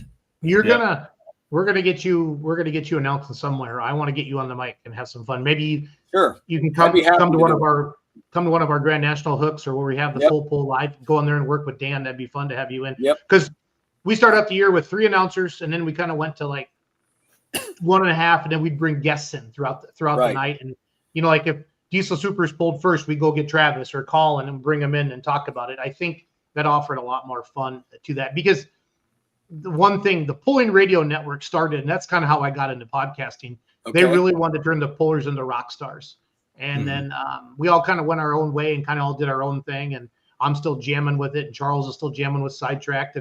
But that was their motto. How do we make the pullers rock stars? Because they don't get the TV time, Gary. They see your beautiful tractor and they see your helmet, but we don't get the face. And that's why I remember when Ryan Zolik and I started Let's Grow Pulling back in like 2014 or 15, we sat in my basement and there was 2 people watching. My wife upstairs to make sure the audio worked and us downstairs on my phone. So, I mean, I've been there. Right. In fact, one of my first podcasts, my producer said, let's just shut the camera off and do it just with audio. He said, you're gun shy behind the camera. And we did that for a while, and then he turned it back on, and eventually it just becomes second nature. The other thing I guess I want to say for any pullers that listen to this, when you're doing an interview, and I know how we can all be, we don't want to say who builds a motor and where we get our tires and where we're getting this part. But let me tell you, they can walk through the pits and see pretty much what you got. And at the end of the day, you can get the same motor engine builder, and he's going to do the best he can for everybody, or I would think they would. And when you get a chance to get up there, if you have sponsors, you have people that helped you, I'm just telling these guys, smile as you're talking, create some energy, and thank those people, because that's how we're going to keep getting sponsors. We have Champion Seed at ECI. I plug Champion Seed. I tag them in on about all my posts. I'm going to do everything I can for Champion Seed because I'd like to double the money they pump into it. Yep. No, you're spot on. You are spot on with that. I love it. I love it a lot. So, well, awesome. Gary, this has been informative. Awesome. I want to do more of this with you. If you ever need 10 minutes to come on with Mike and I and Kinsey, just shoot me a message and who you interviewed this week. We're looking for different segments. Obviously, I'm very geared. My whole business model is around helping promoters. But there's some weeks like we're right now, all our focus is on Satsuma, Florida, and then it'll be some farm show stuff. But it'd be fun to have somebody like you and help you grow your podcast audience. And with what you're doing, you just send me a message and you can jump on for 5-10 minutes and say, hey, I just dropped 4 Nash. This is how you find it. This is what we talked about. Honestly, and if you give Mackenzie a little time, she can snip out a couple minutes and we can play it on the podcast. And it'd be a lot of fun, Gary, I want to help you take your thing to the next level. So it's well, thank you. And I appreciate that. And what little we've communicated already has really helped us out. And she can go out to YouTube, I'm sure. And you guys she has the tools, I'm sure, to cut little shorts and do what she needs to do there. So no, I appreciate that. It's all of these things that are going to make the difference for sure. Yep. And the sponsorship is the key. I mean, you're so without it, we need it. I mean, we got to get it. We got to get the money back to the pullers. You know, the associations need to be able to pay their bills and hire the staff that they need to run a successful organization. And the rest of it needs to go to the pullers. And that's what's going to be happening over the next 5 years. I promise you, it's going to be the best it's ever had. So let's just keep our heads up. Let's keep trying. We've carried it this long as pullers. And it's time for us to really be like, hey, let's go. And that's why we started the Pullers Championship, and events like what RJ's doing. And it's given more people more confidence to go try some different things. People are thinking outside the mold now. You know what I mean? And I love it. I love it. But nope, that's awesome. I'll let you guys with this one. There's a guy that some of you may know by the name of Mike Schultz that's going to be on a podcast in about a month. Mm-hmm. So, and currently we're dropping an episode every 2 weeks.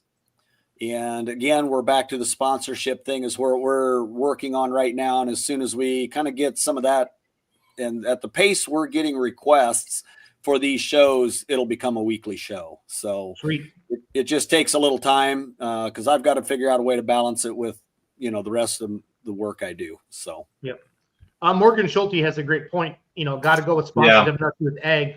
Ag community has been there since the start. Yeah, but Morgan, we have to give people outside the ag community a reason to sponsor. Not only communities or organizations, but also expand your marketing horizon. Farms are shrinking in the sense that the farm is bigger, but there are less farmers out there. Right. So pulling is becoming less connectable and less relatable to younger generations. So reaching out, you can't only market to farmers. You need to market to architects. You need to market to engineers. You need to market to teachers and change the public perception of what tractor pulling is. If you say I'm going to a monster truck rally, everybody knows what Monster Jam is. But if you walk up to the random person on the street and you say I'm going to a tractor pull, when I ask time off for work, I say, hey, I'm going to go announce, a pretty big tractor pull. They're thinking it's a 1486 right out of the field and you're just at an ag expo. No, this is a professional high horsepower sport. So it's going beyond the traditions of what we've seen to change what the average person thinks about us, to generate new markets and new fans. And Mike, you're exactly right about that. The change of the demographic of the farm, it also shrinks the pool if that's all we're going after is the farm kid or the farmer. And I think trend wise, we're already seeing the guys pulling, the people, girls, ladies, men pulling are more off the farm. So it's about a matter of bringing brand value. Well, that's why I think we're seeing such a tremendous growth in the mini rod class and the 2.6 diesel truck class. Exactly. That's what I was just about to say. I'm starting to see a lot of twin engine mods being built. That's the Outlaw mod class. That's the NTPA light mod class. That's a PPL light mod class. I think we're seeing a lot of that. And for the ECIs of the world, that's still the breadbasket of pulling.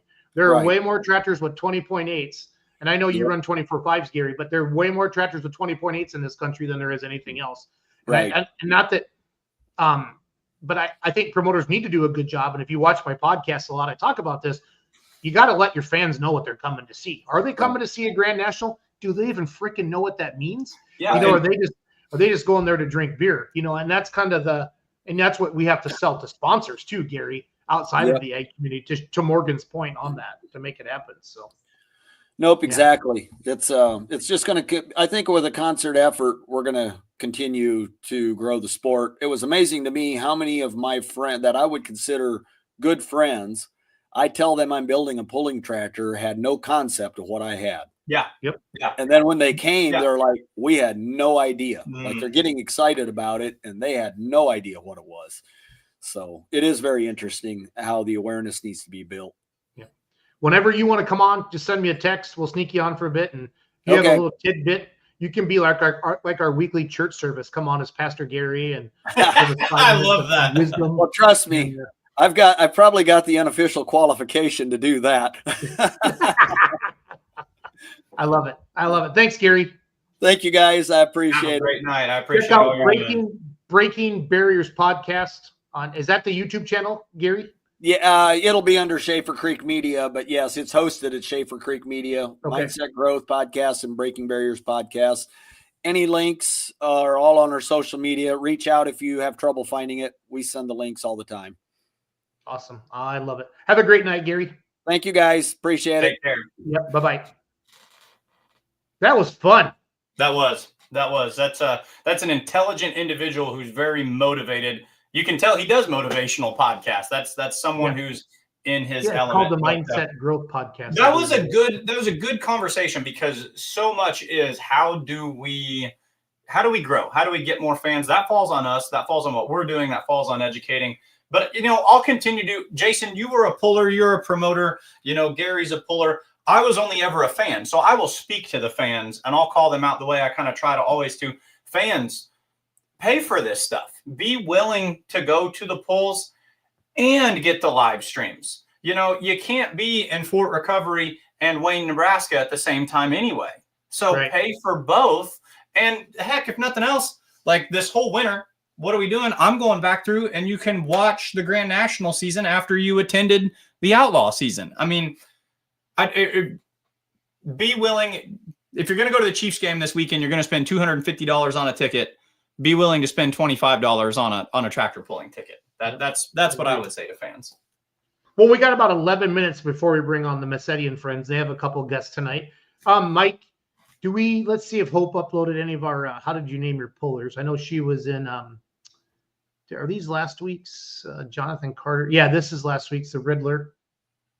Let's see. And then we had Jacob Wiley. I think he was easy money.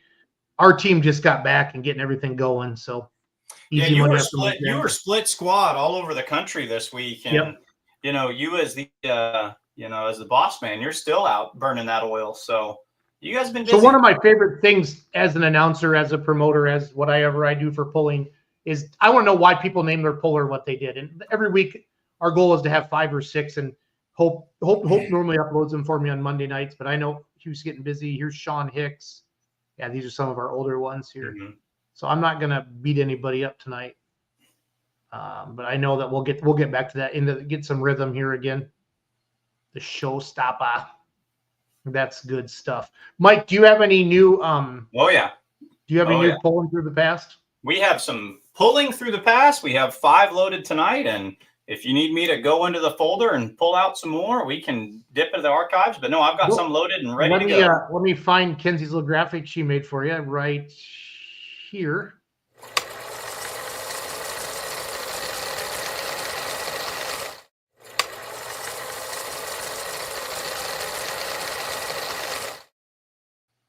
Now, the next segment is brought to you by Mr. Mike Idle from Missouri. He's a teacher. He loves Coltrane energy drink and occasionally a good hard beverage with his friend Jason Schultz. Now, Mike, take us through pulling through the past. Jason, here's my question for you. Let's talk about Minneapolis Molines. You're from that ECI group that, a lot of good vintage pullers in that eastern Iowa and whatnot, southern Wisconsin and here through the Midwest. What's the most iconic? If I say Minneapolis Moline or G1000 Mini over the past 40 years, what name pops into your head? Holes and Kohlbergs. Okay, so Lyle Hole. Lyle Hole's got to be number 1, right? But there was one that snuck around my area for quite a bit that I would put at number 2. I saw this tractor as a kid many, many times. Burned alcohol, looked very similar. We're going to start the show off with Daryl and Irvin Cokerham in their G1000 Minneapolis Moline. As a kid, I used to get the two confused. I used to, at quick glance, not know the difference between Lyle Hole's Mini Mo G1000 and Cokerham's. But a couple of hard runners right here. This picture is courtesy of Jim Harmon. I've got a mixture tonight of some of my own and some of his as well. So maybe not the single most iconic Minneapolis Moline G1000 of all time, but certainly one of the premier ones, and just a beautiful looking tractor. And I'll let you take a wild guess as to whether or not this ran on alcohol or diesel fuel. Alcohol. It's alcohol. Those Mini Mo's, dude, they converted all of these to alcohol. Speaking of converting to alcohol, and speaking of the Orange Blossom Special. Now, you saw the actual Orange Blossom Special 2 weeks ago at Lexington, Kentucky, right? The 2-wheel drive, or the Orange Blossom Special, as one side evidently says on it. But up here in Northeast Missouri, we had a little D17. This was Dave Marino's original alcohol light super stock. Now that name is not going to mean a lot to you right offhand until you see this tractor. Oh yeah. So yeah, this is Dave and BJ Marino with the Show Me Showdown, and of course this was named after the event they promoted. They were the event promoters at the Macon, Missouri Grand National NTPA. Yep, the Show Me Showdown. So his original tractor right here, and this just shows you. So it feels like the 80s were 20 years ago. Like, no, 2005 was 20 years ago. So this first picture was taken in 1985, and the second picture was taken probably around 2005. So that's 20 years of growth. Look how fast and how far we came in 20 years. Also, look at the old school roll cage. We've got a roll cage on a vehicle from way back in the day. But yeah, this one's going to be taken in the early 2000s, hard running tractor that they had, ran with PPL, ran with ATPA, pulled to the National Farm Machinery Show. Moving over to an Alice Chalmers, Donald McKinnon. Ooh, yes. I remember I assume this is Benny McKinnon's. Benny McKinnon had what? Was it Old Faithful? Am I right there? Yep. So who is Donald to Benny? I don't know. I'm waiting for our James Harmon to tell us, because he's usually our expert on this. Well, these are his pictures. So okay. This is submitted from him. This almost looks like the Missouri State Fair, but I'm not entirely convinced. This is not the Old Faithful, but it's Donald McKinnon on an Alice Chalmers D21. And then new Facebook friend of mine, just added him on Facebook, and I have a whole sleuth of his pictures. This is also courtesy of Jim Harmon. But here we have Ed Sass in the herd bore. Several pictures of this tractor that I have. I'm going to be loading up here throughout the next couple of shows. Don't know a lot about it. I'm assuming it's a light super stock. It looks like it's on alcohol. Looks like it's a little 560 or 460, as all of them were back in the day. And I have no doubt about it. It was a hard runner. Brian Cruz said that show me became the mining for dollars tractor. Okay. All right. I remember that one as well. Very interesting. So, Minneapolis Moline, 7,500 pound super stock on alcohol. Alice Chalmers D17 light super on alcohol. Big ol' Case IH, Show Me Showdown, famous tractor. Heavy super on alcohol. Another super stock, this one on diesel, and a light super. We've got all the brands, almost all the brands tonight, pulling through the past. Thank you, Jim Harmon, for submitting some of those. And as always, if you have vintage pulling photos, send them my way. I'll do some research on them, and we'll get them posted. Love it. I love that you're doing that. It's fun to see all that, to see some of the older vehicles and getting around and out there and having a good time. So Massetti and Friends starts in a few minutes. We bring on the West Coast guys. I'm on the East Coast tonight, so I'm 3 hours ahead of them, which is crazy. It's 10:30 here. It's 7:30 out west. We bring them on every Monday night. MLM Motorsports, we've teamed up with them, the Beer Money pulling team. And our goal is to have 1 or 2 pullers on every Monday night. And then we go into our new fun thing we do with the Facebook Marketplace. The James Massetti comes on. So, but I'm not going to let him get too late tonight. I'm not going to let Kevin take 3 minutes to answer every question, because I got to get up at 4:30 a.m. Eastern and jump on an airplane. So I want to be. I knew I would not be joining this round of the the Marketplace is right. And I found a pretty interesting one that I sent out to James. So we'll have to see if that does make its way on there or not. So again, if you're just joining us for Massetti and Friends, we had Mike and I kind of opened up, talked about the Pullers Championship, wrapping up Zellwood, Florida. I mentioned that Williamston, North Carolina, Big Daddy Motorsports has a pull this coming weekend. That's the only indoor pull in the state of North Carolina, Mike, is what I've been told. No kidding. And they got to have some super modified 2-wheel drives, some 4-wheel drive trucks from that Dragon Motorsports area of Virginia. And then they run those big mega trucks inside. It's kind of like the old TNT type show, is what I've been told. Yep. Bert Forbes came over from North Carolina. You know, Bert from Full Pull Live with us this summer. Came and ran a camera for us in Zellwood this past weekend. Again, if you want to go back and watch Zellwood, just go to Full Pull. We have we had 4 total sessions. The day was kind of dedicated to garden tractors and antiques and the naturally aspirated minis, and the nighttime was dedicated to some of the bigger stuff. So it was a lot of fun. Yeah.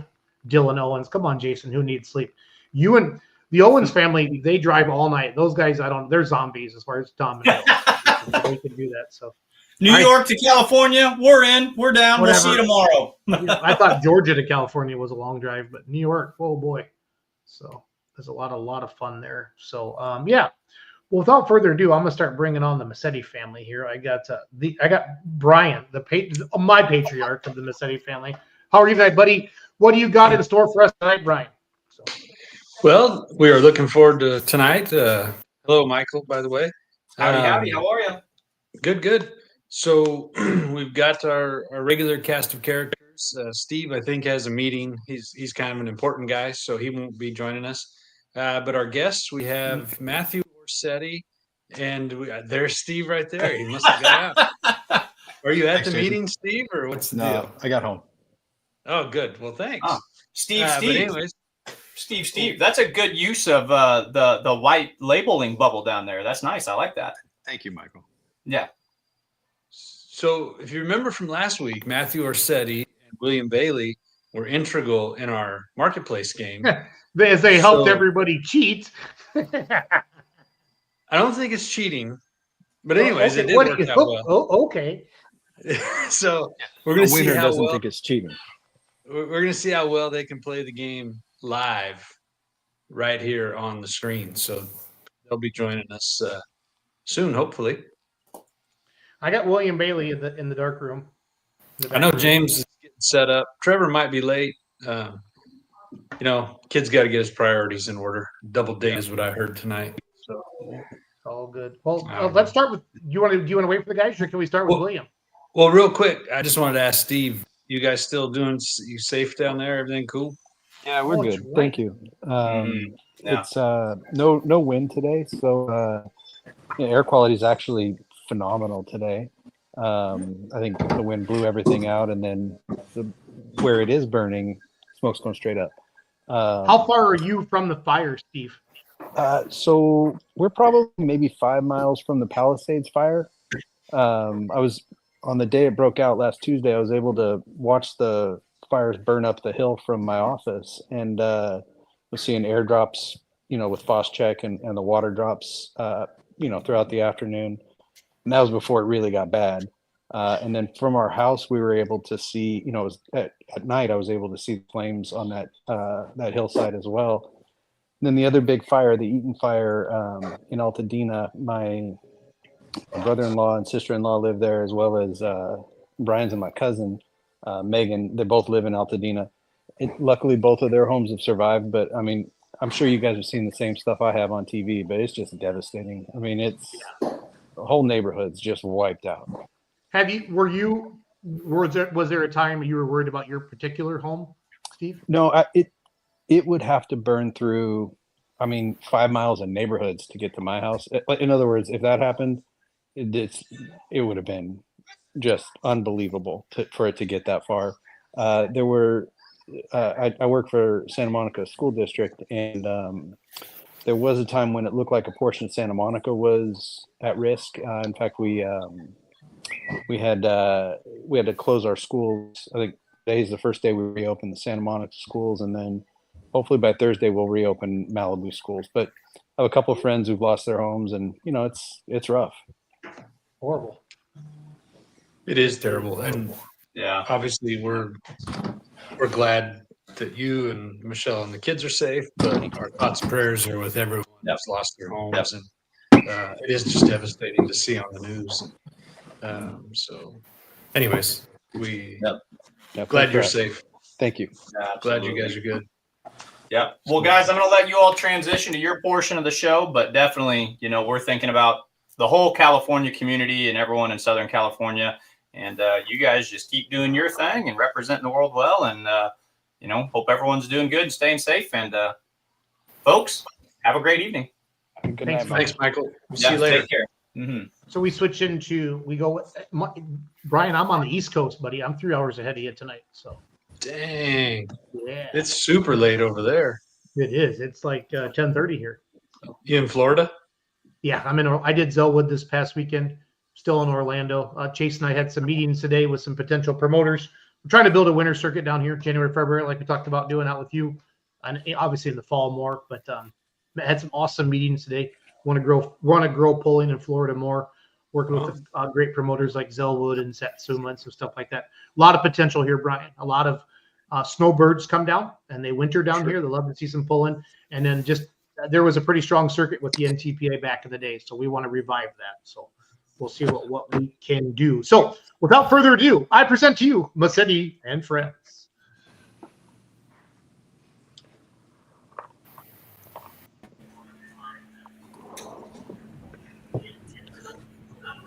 I gotta add some music to that, Brian. What do you think? Well, it's cool, but it could be a little bit cooler. Kenzie, I doubt if Kenzie's watching. She took the night off. She had a busy weekend in Cloverdale, Indiana, at the Midwest Winter Nationals. But tell us about the amazing pullers that you brought to us tonight, Brian.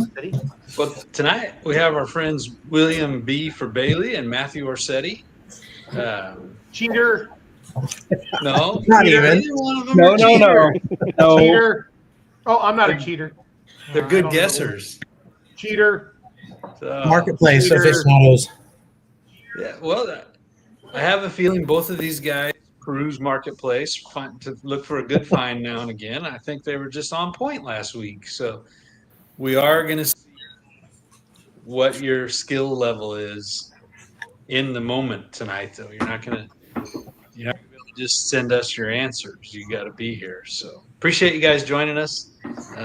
It's been fun pulling with you. to know you over the last few years. If you've seen the show, you know that we'd like to spend a few minutes just to get to know you guys a little bit outside of pulling, so we can get to know you a little more. So, Matthew, you're right up here by me right now. Why don't we start with you? Just tell us a little bit about yourself. Well, I'm a mechanic at trade. I work for UPS. I drive a 3.0 limited pro truck called Purple Haze. Took last season off. We're building right now, so hopefully be out within the next couple months. But we'll definitely be on the track this year. Good deal. And how long have you been pulling? Oh, 10 years? But not always limited pro, right? Not always limited pro. I started off with a 85 Chevy called High Octane and the Super Sport 5500 class, and then got into diesels. Always wanted to get into diesels. Started off stock, and then one winter we kind of went crazy and ended up with a limited pro truck. Very good. That your high octane truck, I remember that was one of the cleanest trucks. The body was just cherry on it, everything. It was a beautiful truck. I regret selling it. No. But time to go to bigger and better things. Sometimes you got to do that to take the next step. Exactly. How long have you been pulling 3.0? 3.0's been about, I want to say about 6 years, 6 or 7 years. We had a rough start. We went through about 4 motors in one season. The first season I was out with the 3.0, and then just trying to get better, put bigger parts in. There you go. You can always find the next weakest link. Oh yeah. We definitely found quite a few weak links. So hopefully come out strong this year and go from there. Nice. I know your dad, your folks usually go, right? Your dad's almost always with you. Do you have any other family involved, or? My sister will come out with her kids. She brings her kids out to watch. My aunt and uncles will come out and watch. They don't go to all of them, but they'll come to like our local one here in Hollister and support me. So it's pretty cool to get the whole family out. Yeah, for sure. Definitely a big part of this deal. Yeah. And you're not married, are you? No. No? Nope. Okay. That's where all my money goes, is the truck. I hear you there. I hear you. So, now William has also been pulling with us for a while, but also not married. Well, I was going to get to that. I figured we'd give William a little bit harder of a time in that department, but William, why don't you tell us about your involvement in pulling a little bit? It started probably like 10 years ago with like an antique farm haul. And then those are too slow. I appreciate them, but they're a little too slow. So we got the other tractor, and it's been downhill since then. Now we're kind of really hooked and want to keep going with it. Now, is the tractor that I referred to as yours, is it still yours or yours again, or did you ever sell it? Or I sold it to Andy. Andy still owns it. Working on getting that back right now as we speak. Would like to, here in a year or 2 years, really redo it all and get back into it. Cool.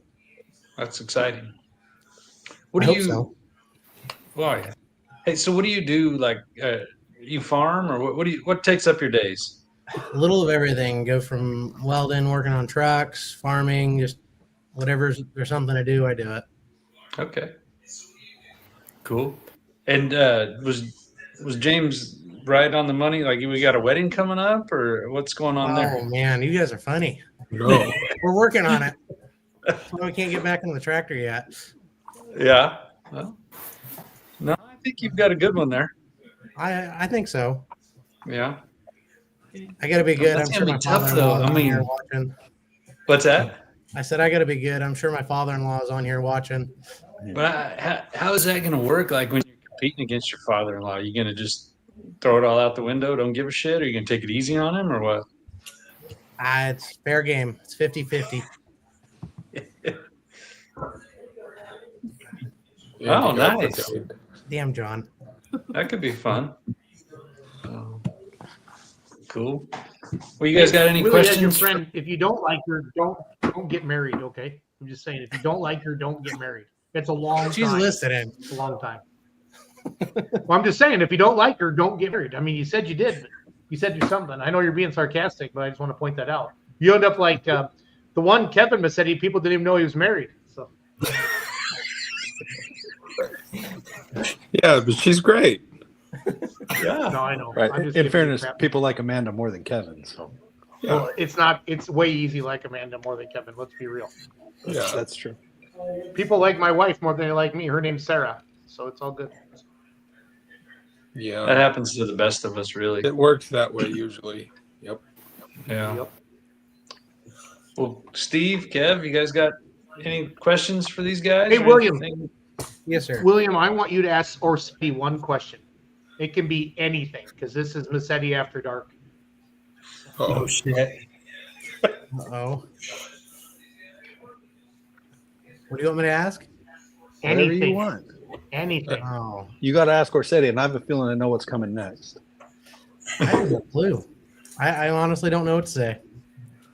Okay. Do you guys know each other very well? Or, I mean, you've met, I'm sure. He saved my ass there at Cal Poly like 2 years ago or 3 years ago, whatever the hell that was. Yeah, I remember trying to bump start that damn thing. Bump start Shared the being tractor. You were trying to bump start your pull tractor? Yeah. Hydrolocked. Wasn't too happy. Ooh. People like Kelly more than William, says Sherry Johns Griffin. That's William's mother-in-law. Yeah. Okay. Not yet. We're working on that. John Bohr says Kelly is the better half. Feels like we're reaching a consensus here, Jason. Yeah, who's this yeah. John Bohr guy? He keeps commenting on our podcast every Monday night. He's a I think it's a fan good of thing. I think it's a good thing for you, Matthew, that we don't all know your girlfriend. Not yet. That's why I'm single. Didn't I meet one at my place not too long ago? No, just a friend. Oh. Yeah. Okay. William, what do you love about pulling?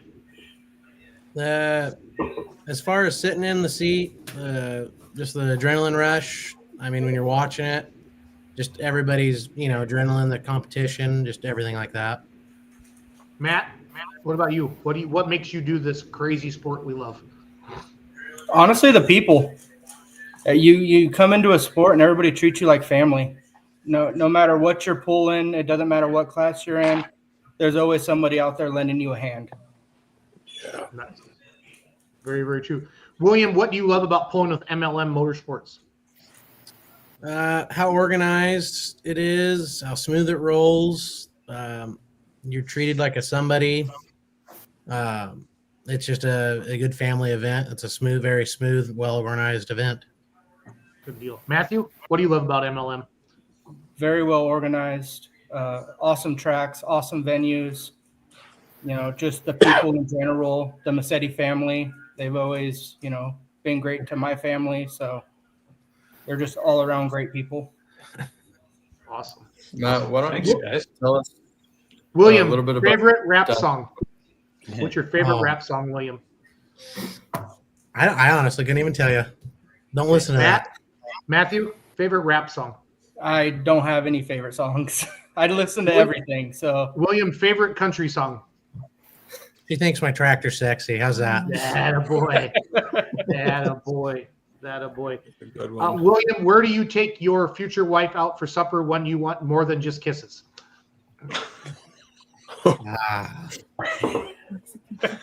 Mexican food's pretty good. Mexican. Is there a particular Mexican restaurant that she enjoys? La Casada. Okay, where's that at? In Ceres. It's a little See, I'm like from small town Wisconsin, so I need a restaurant. little more, William. I need a little bit more. It's in California. Tiny little town here in Ceres, California, near Modesto. Cool. Matthew, favorite place to eat for you, buddy? We've got the 19th hole down here in Tres Pinos. Good little steak joint to go to. Nice little bar. Nice. Cool. Do you actually live in Tres Pinos or are you in Hollister? I'm in Hollister. I'm right at the border of Basically, it's a 5-minute drive to Tres Pinos from my house. Okay. William, what's your favorite? Let's go not favorite, but give me some of your favorite places to pull at and why with MLM. Winnemucca is a lot of fun just because the weekend, just a big event. Obviously, Madera down there for the end of the year event. I really did like Willits the one time I pulled there. It was just a really good track. Nice. What about you, Matthew? What are some of your favorite MLM venues? I really like Willits. I like to go up to Willits. I like Winnemucca. Love to travel. I would say GSI, but I've had a run of bad luck every time I go to GSI. So we're going to try again this year, hopefully, and hopefully have some better luck and not blow it up this time. Fair enough. Steve, Kevin, James, you guys any questions for the guys? Matt, how's this year been, like the dynamic of the class, and like you not being necessarily pulling with the class, but it's a pretty close-knit group. Just kind of tell us a little bit about the 3-0 class. Well, the Dodges are definitely outnumbered in the 3-0 class.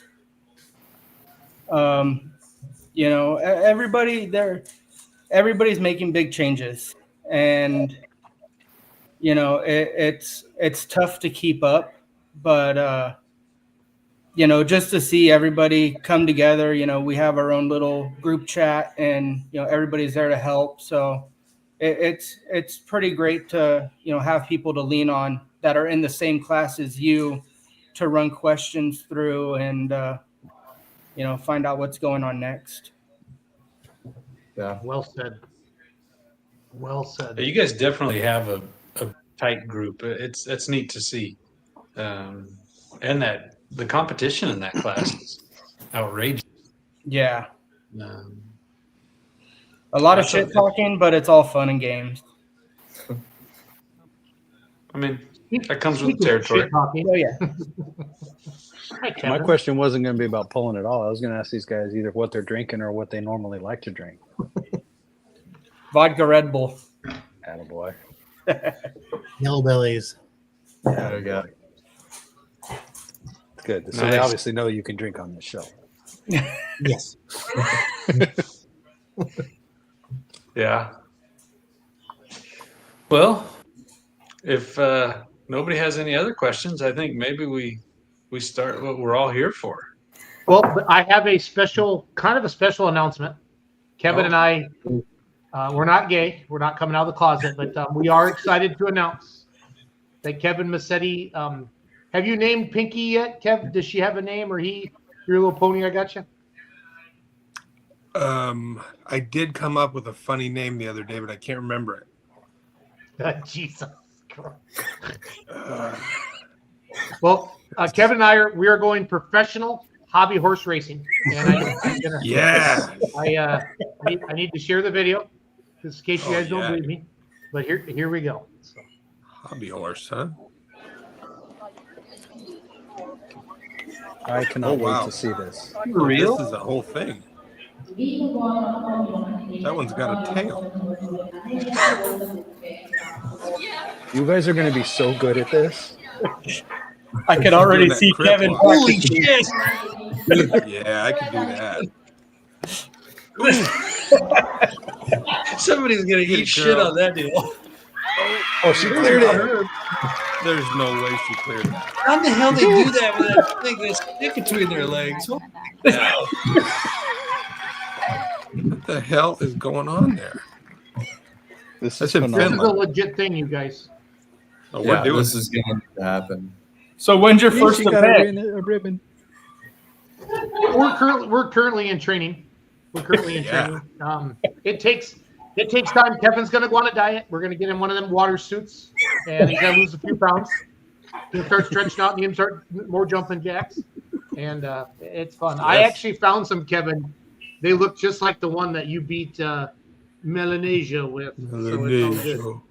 Yeah, they're popping up at all these truck stops now. Yep. So it's a lot of fun. So I think everybody should have a little Massetti hobby horse. So Yeah. I mean, don't you think? I think it's important. So, well, William and Orsetti, please sit back, crack open another adult beverage, because that's what we do here on Massetti and Friends. We drink and we go on Facebook Marketplace. 69. 69. The first 2 weeks, Kevin, everything was. Where's Donnie Reeves been lately? I don't feel like we've seen Donnie on here lately. Is he on, did Lori take him on vacation somewhere or take Facebook away? Or? I'm not sure. So, James. I don't know. Yes. Welcome to Monday Night with Massetti and Friends. Let's roll. All right. Well, this is our 13th rendition of Monday Nights with Massetti and Friends. Hopefully Trevor and Bree can hop on in a few minutes to join us. But for now, we're just going to get started. You all should know the rules. To clarify, though, for Matt and William and maybe Uncle Kev, you are not allowed to look up the listings. So I'm going to show you a listing, and you're going to guess the asking price. And the closest without going over wins. It's Price is Right rules. You get 1 point for being the closest answer and 3 points if you get the exact answer. The winner of the show may or may not get a T-shirt, whether it be GSI or another one. And any T-shirt? You might just get any T-shirt. We'll see. You might not. I'm going to fill my closet one day. Mm-hmm. Yeah. Kev is due at least one T-shirt for sure. Oh, like 7. Well, at least one, I said. I was undefeated for like all of December. Pretty much. That's probably true. Our first listing here is this little mini James, rod. Hold on. Go back a screen. Are we going to more rapid fire it, or what do we got? I mean, are we changing this up? I know we talked about a few things last week. No, I added one listing, and I just ask everybody to please just be honest, guys. Don't there's no need to cheat. I did. You know? I did review the footage from last week, and I don't believe Uncle Kev was cheating. So I think Trevor is really the only problem. Watch the whole thing. Watch it all again, dude. No, I don't. Yeah, I know. There's no way for me to cheat. I honestly don't believe Uncle Kev is cheating. Thank you, James. That said, this is our first listing. If I have one request, can we not have the Kevin Massetti monologue? Like, just say a freaking number. Is that possible? I think it's kind of now, that's honestly my thing. I got to think it through. Sometimes I have to talk it out. We'll start. Mute your ass right now. And wait for your name and start talking. So. Well, I only talk when it's my turn. But I'm getting old, Kevin. I'm thinking about having a meeting with the Massettis, talking through this. So anyway, let's go. Sorry. All right. Well, this is a mini rod tractor. It's got a 355 Chevrolet, it looks like. It's got 12.5 to 1 compression, solid roller cam with a built turbo 400 and a 12-bolt diff. It's running double cut Firestones, as you can see there. And it's ready to run unit. Competes very good, as it says.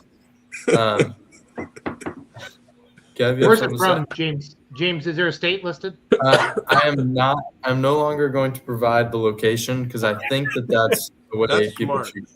James. Okay. That's but Jason, we are going to start it off with you.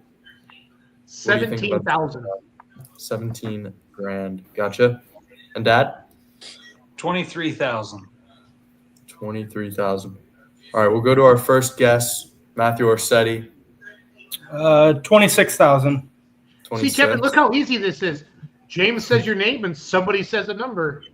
William? 22. 22. Uncle Kev? What? Here we go. Let me think. 12,000. 12,000. Okay. Look how he's putting his hands up to prove he's not a Uncle cheater. Steve? Exactly. Okay, so first of all, Ready to Run Unit is my street name. Okay. Is the high guess 26,000? Yes, that's correct. I'm going with $26,001. Oh, that's a dick move. Wow. Wow. Way to treat our guests, Steve. Yeah. Hey, this is how I welcome them to the game. Pretty sure I'm losing anyway. This is a small block, right?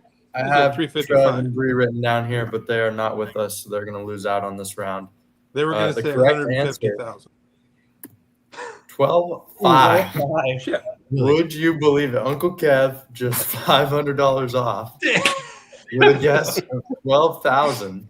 Wow. The only one even close, frankly. And The what? you're the only one even close on that. Yeah, dude. Yeah. And you, I mean, okay. Kev, Well, is there now, someone he's- sitting across from you? it's undeniable at this point. There's nobody here. My No. kids make me close the doors because it's too noisy. No, there's nobody here. They just don't want to see you cheat. It's okay. I have my hands like this. Uncle Kev with the first point of the show. Thank you. And thank you for your confidence, James. Yeah. There's something to be said about you as a nephew. Thank you. You're a very good nephew. Well, thank you very much. This next listing here, this is a one-of-a-kind pickup truck. Shit. What the It's got a hell? dump bed and butterfly doors. It's a third-gen Dodge, 3500.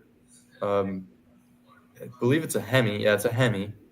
It's got 126,000 miles on it. This guy's the third owner of the truck. It's got brand new 37s on it. It's got, as I said, the butterfly doors in the front, the hydraulic bed in the rear. And the whole truck was airbrushed. You can see it's got some cool little graphics on there. And I believe that the headliner as well. Yep. Pretty sweet. Damn. And the DVD player there. Dude. Oops. Oh, no. That's not Oh, no. Everybody turn your eyes. Oh, It's okay. It's okay. I don't think anyone saw. I know I didn't see. So yeah, the whole truck was airbrushed. It's got a functional exhaust stack. I don't know where. Oh, yeah, in the bed. Right there. It's up yeah, high. in the bed. That's cool. It's got a little check engine light. That's for an O2 sensor. No big deal. It's got brand new front brakes and gonna need some rears in the future. We'll start this one off with the man himself, Dad. You own a Ram 3500. I do. Is It's it not that anything cool, with though. this one? Yeah. It's not near that. I love the doors. Yeah. I think John and Steve's would love that airbrush skull work. It kind of looks a lot like Smoking Max. It does. Yeah. Wrong brand, wrong color, wrong everything. I'm in at 82,000. Whoa. 82 grand. Holy shit. Okay. Matt, you're a Dodge guy. What do you think about this one? Hi, Bree. I'm gonna go 48,000. Yep. 48,000. Gotcha. Oh, did Trev and Bree join us? Yeah, they're here. Okay. Do you guys want to guess on what the last one was? Just say a number, Throw out a Trev. number. You have to be quicker than that. Okay. Come on. Are they muted? They're about no, to get they're disqualified. still watching to catch up with us so that they can guess. Gotcha. Okay, Oh, well, that's we're going to ignore legitimate. that. I was going to give them a chance, but oh well. That's fair. You're William? muted, Trev. 32.5. 32.5. Gotcha. Uncle Kev? Did anybody say 60,000 yet? Nope. I'll stick with it. Mm-hmm. Okay. Uncle Steve? 50 grand. 50 grand. Now we'll go to Trev. Also, those are Lamborghini doors. Those are They jumped off, James. I think they're having issues. Oh, okay. Well, Oh man. then we'll go to you, Phone's gonna Jason. Break up. I'm gonna say 35,000. 35,000. Steve, that was fun. Thank you. Well, I thought I heard it. What'd you say? Well, it's too late now. Trevor, We can't say it. Trevor, do you got a guess? I got it. For this Trev. one, Yep. 125,000. Oh, wow. 5 and Bree? I'm gonna say 77,000. I thought we talked about putting Bree in Trev's spot, Trev and Bree's spot. We did. Talk Yeah, about I that. think that was We did. discussed. What do we talk about? Well, folks. We want more Bree, less Trev. Face. What? Yeah, that's right. Bree's got to clean up her room a little bit while Trevor does this. Okay. I'll participate. Don't worry. Well, this listing here was unfortunately for you all $15,999. What the hell were you guys thinking? I mean, seriously? Should have said $1. I mean, look at the frame shot. Like, this isn't a full restoration. What the hell were we thinking? I mean, 32.5 William Bailey, 35 Jason, Matthew Orsetti 48. That's pushing it, but like you guys are at least close. But like 125,000. I'm gonna be honest. Are we When for you real here? flashed it for a second, I thought I saw 125,000. So that's why. He saw 12.5 on the mini rod. Yeah, you saw 12. Oh, that's what I saw. I like that he tried to cheat and it didn't work. Bit you right in the At butt, it again. Trev. Well, unfortunately for you all, you all should know the rules, the unwritten rules. It's all tied up, time Jay. you Me and you, over, buddy. I get a point. So, like Kev said, me and Uncle Kev are tied for the lead right now. And all you losers are in last place. This next listing there. Should have said 12,000 again. Shoot. This one here is a package deal, another package deal like last week. This time it's a hauler and a race car. Unfortunately, they're both projects and neither of them run. So it's kind of stuck as is right now. But it's a 67 International hauler ramp truck. And it's got airbags, so it goes all the way to the floor. It's got an 8.3 Cummins and a 5-speed trans. The motor and trans are in the truck. They're not hooked up, so it still needs a little bit of work. And the car is a 32 Ford. It's a roller, no motor, but it's set up for a small block and an automatic trans. And there's tons of parts to go with the truck. So if you're looking to get into racing, you like work, a lot of work. This is a good one. This one, we're going to start off with, start this one with Uncle Kev, actually. All right. You got burned last time. I'm going to say 12,000 again. Okay. Sweet. Safe guess. Now, Uncle Steve. This is tough. I'm going to go with 25 grand. 25, okay. Trev? I'm gonna go 32.5. 32.5. And is Bree there? Yeah. Bree? Yep. I'm gonna go. Keep it low, Matt. Also, keep in mind here, it says enjoy the thrill of racing without the agony of expense. Oh. Just keep that in mind. That's pretty good. It's a good hint. I'm gonna say 23. 23? 23,000? Okay. Yes. Okay. Jason? I am going to say 7,500. Might be a good guess. That's pretty good. 7,500. Dad? I was thinking 6,000. 6. Okay. Now we'll go to our guest, Matthew first.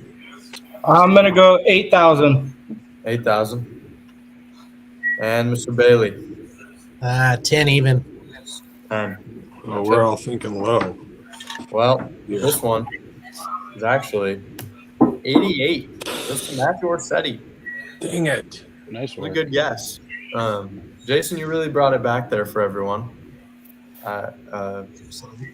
Yeah. You know, I've never won a Gold State T-shirt. I have to pay for all mine, but I do get the right size, and I'm just happy to be part of the show, James. Yeah. No, I mean, as is everybody, I believe. But that puts the score. Matt, Uncle Kev, and myself are tied for first place with 1 point. Ooh. It's anybody's game at this point. Nothing is set in stone. And this next one, Matt, actually, I think you might like this one. It's a 3.0 pulling motor. It's a 12 valve. It might be something to consider. There's not a lot of information, unfortunately, for you. It's got a 6.7 crankshaft, billet rods, billet camshaft. It runs amazing.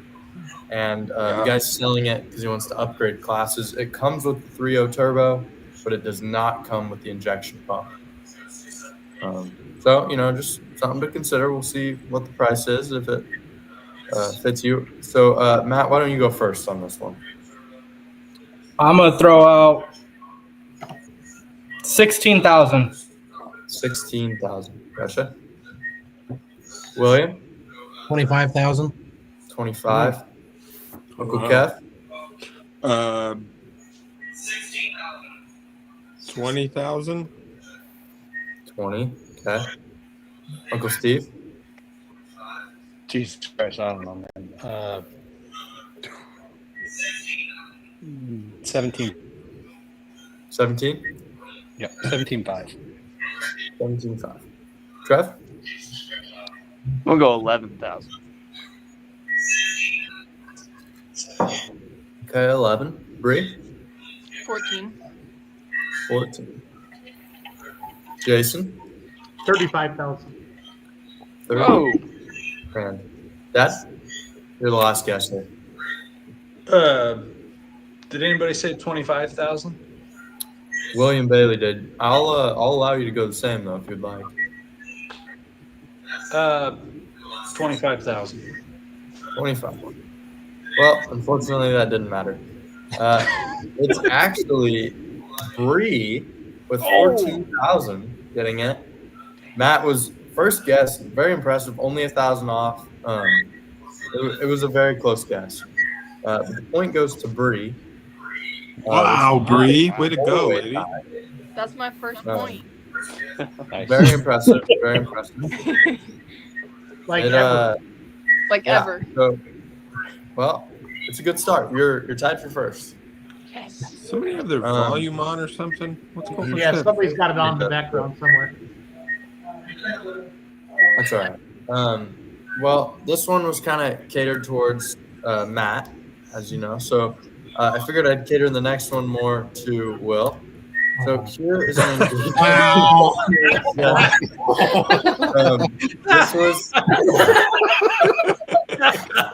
This was sent to me by an anonymous viewer. I will not disclose who. For the right Looks amount, like I Tom might. Dorsfinger. It's in so- Stockton. No way, dude. No way. I'll give you a little rundown here. It's a size 5.5. I'm not sure what that means. It's white, Ring gold, size. and platinum. And it was mistakenly purchased for the wrong person.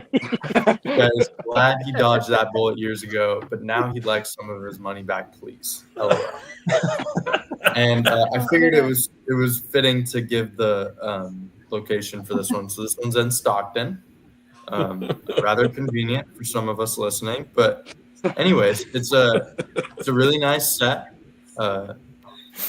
Yeah, I mean, there's really not much to say about it. The modeling there was pretty impressive. You got all the different angles. James, are you saying there's a stone in there? Yes, I mean it's hard to tell on my phone. But Yeah, it looks looks like this. Does it cost And you? he didn't happen to mention the size of the stone, Guess not. like the Might one thing that tell you- actually matters if you're going to buy this. Well, this is also, keep this in mind. This is not coming from a jeweler. This is from a man who mistakenly purchased a ring for the wrong person. So this one, we're going to actually start off with Will. Oh, Just kind of give us your thoughts. Do you like this ring, and what is your guess? This will be interesting. Yeah, what's it worth, Will? I need to stall like Kevin because I honestly don't know. I'm gonna say, are we talking pawn shop prices or jewelry store prices? We're talking Facebook price. I think it's back alley. Yeah. Is it real? We got the diamond tester. No tester, but he did show the receipt on the Facebook. Oh, you forgot to put that picture on. Well, yeah. I mean, that would kind of take away a lot of the fun. It's got the band. I'm gonna say 6,500. 7, somewhere in there. Somewhere in there. Do you want to lock in 65 or 7 or somewhere in there? Sure. Just somewhere in there. Sure. Okay. Uncle Kev. He gets that whole range from 6,500 to 7,000. He's got. I'm gonna he's got the say whole ring. I'm not a big diamond guy, but that's probably $4,000 ring. 4,000. Uncle Steve. I mean, this is tough. I can't tell if that guy has big fingers, and this is. I'm gonna go with. I mean, also he's looking to get some of his money back. Mm-hmm. I'm gonna go with $3,000. Pretty good guess. I hope that's not the lady's finger. Oof. Yeah. Bullet he dodged.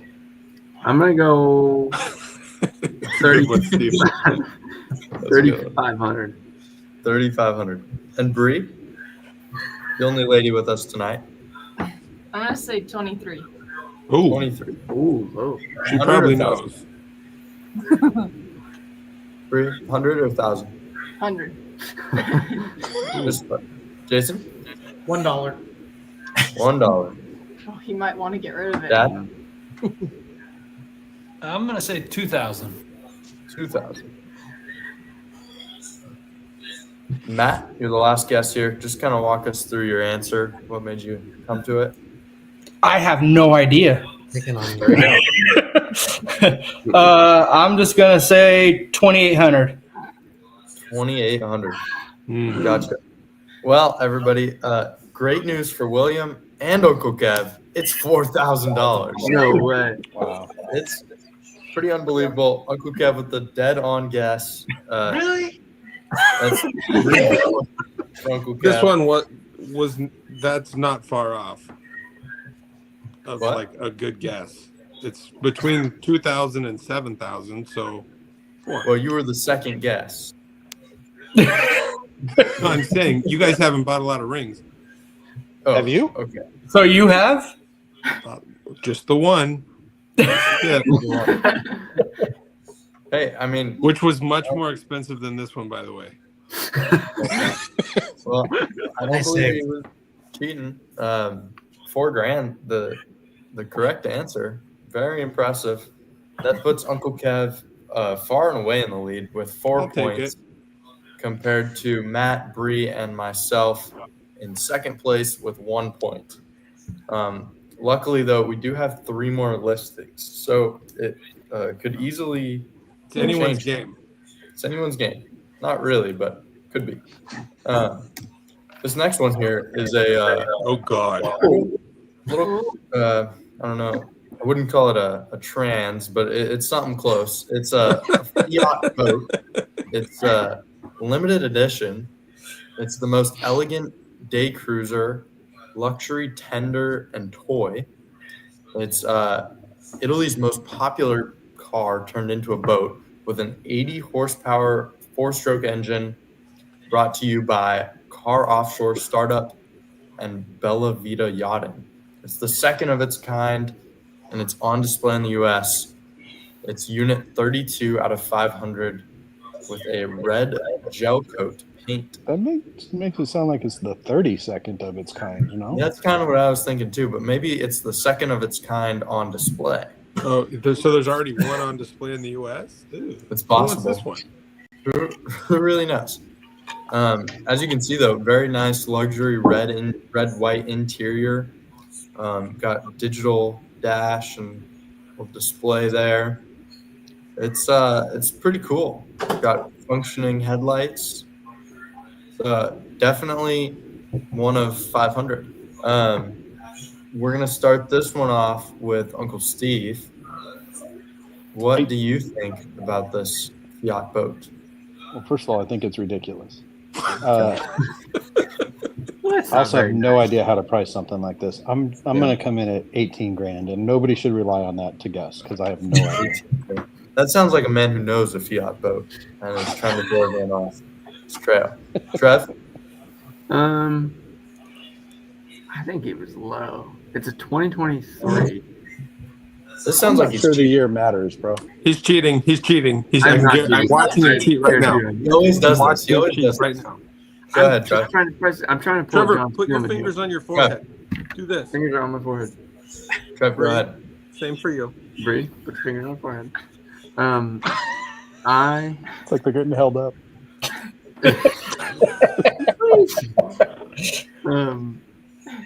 Shit. I'm gonna go 69,000. That's a really good boy. guess, actually. I think And Bree? It's a solid guess. 55. 1,000? Yeah. Jason? 62.5. 62.5. Dad? 48,000. 48. And we'll go to Matt. 33,000. 33. And our other guest, William. 48. 48. Uncle Kev. What's the highest one? 69. Solid, dude. 69.02. Son of a gun. Well, I'm giving you a little leeway. Wait, does anybody know the price of an actual Fiat? Nope. It can't be that much. It's not that much, for sure. This Fiat, though, probably one of the most expensive. It's actually just under $100,000. Get out of here. Did Kevin say 6902 or 69002? I believe he said I'm pretty sure it doesn't matter. Or it was Well, I meant implied. over what you It would said. matter. You're right. 020. I meant 69020. So it's 20 over. Okay. Well, regardless, Uncle Kev doesn't get the point. That's 1 point added to his already 4 points, which means he is he's 5. widening the gap. Somebody needs a job. And Well, but there's it was brought in by a company. You guys got to read the fine print. By like a yachting company, you know they're going to want a lot of money for it. it's true. It is true. There Also, are this one saved me two by going listings last. left, I believe. I was gonna say, yeah. Going last did help me on this one. So Yeah. sorry, Trev. It's all right. It's all right. You got a There hell of a are, guess, buddy. I believe, only 2 listings left. So somebody would theoretically need to, well, either get a perfect guess and a win, or 2 perfect guesses to tie or take the lead. So our next listing here is, actually, this is our last listing. This is 1 share of a 1998 Honda Odyssey, equating to 14.3% equity. It's got a little over 386,000 miles, and it's daily driven. It's highly reliable, extremely loud, moderately fast, and incredibly versatile. As you can see there, it's a picture on the beach. This thing hits the beach, dude? What? It does, clearly. It has an enhanced performance steering wheel cover and some auxiliary dice there. It seats 7. It has a performance exhaust. I can't believe I missed that, which is very important. Done in a parking lot, right? I believe the operation was performed on top of a parking garage. It seats 7 comfortably and 12 uncomfortably. It's indestructible despite its moderately blown head gasket. It drinks a pretty substantial amount of water compared to the amount of gas it drinks. The transmission makes some fun turbo noises sometimes. So it makes you feel like you're going even faster. That with the loud exhaust really just helps out a lot. It's got a clean title. I'm unsure of the amount of owners it's had, but it currently has 7 owners. It's got a clean title. It's not yet smogged. The registration is paid through June, but it's not yet smogged. So the owners in the Facebook ad put that they're looking for a solution to that problem that would not require fixing the head gasket or the performance exhaust. And the the owner of this share will trade for similar caliber race cars or a similar equity holding of those race cars. So Yes, without further ado, I believe, Trevor, you're the first guest here. Keep in mind, this is one share or 14.3% equity in this minivan. I think Trevor has an advantage here because this is clearly like 7 college like suite mates that were like, we should buy a car. Yeah, it probably was. It probably was. Trev? I think we should do that because that sounds awesome. Shit. I'm gonna go $69. $69. Yeah. For 14.3%. That's pretty good. I think so. Yeah, I mean, can't be that cheap. So probably like, I'll go 80. 80. Okay. Jason? $333. $333. Okay. Dad? $85. 85. Okay. Mr. Orsetti? $169. $169. William Bailey? Does this count all the extras like the steering wheel and the dice? Is that all part of it, or is it just This is 1/7 of the whole unit?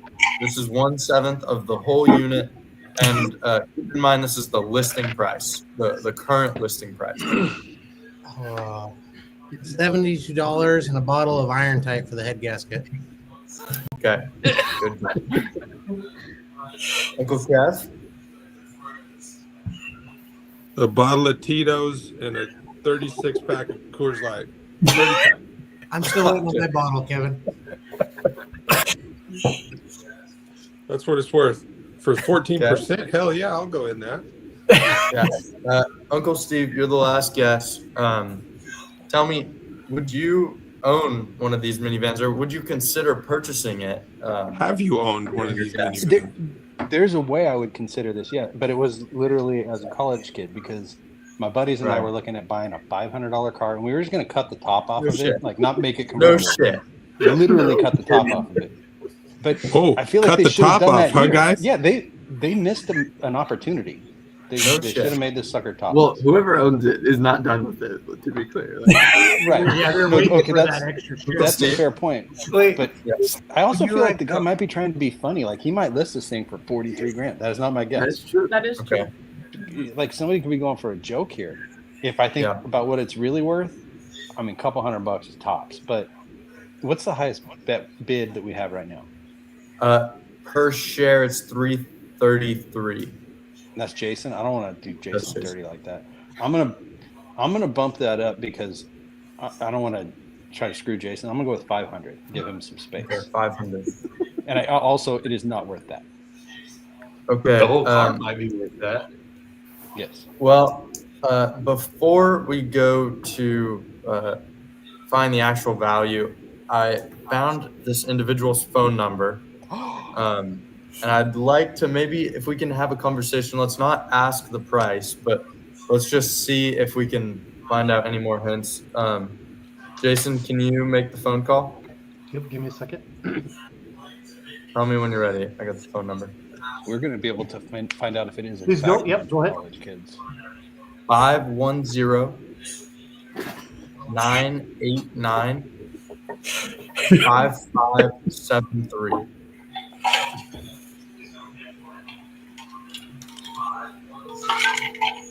Where is that, Jay? It didn't have a location. I'm just wondering if they're awake. Hey, I'm calling on the one share of the 1998 Honda Odyssey on Facebook Marketplace. Oh yeah, just posted that. Yeah, that's the best Facebook Marketplace listing I've ever seen in my entire life. Can you please explain the process to me about this? I mean, it's the 1998 Honda Odyssey. She runs and drives. Let's see. There's 380,000 miles, just a little bit. It's got a blown head gasket though, so just beware if you want to buy it. Just bring extra water and coolant with you.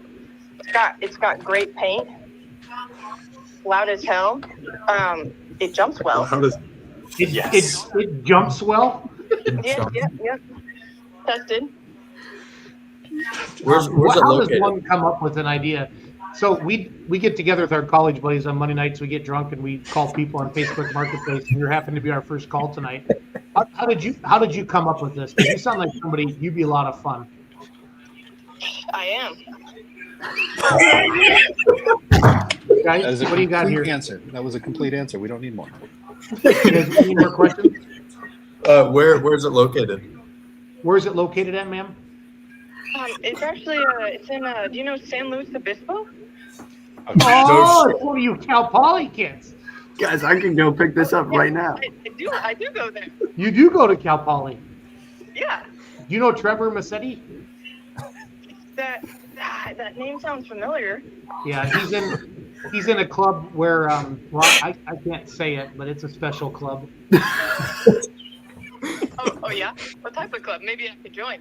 Yeah, the Bree Club, you smart ass. It's Bree. That's funny. That was well done. For those of you that didn't pick up on it, this was purchased by myself, Trevor, Bree, and 4 of our closest friends. We are the proud owners of Cricket, the '98 Honda Odyssey. This listing is for my share, which I am putting up for sale for $269.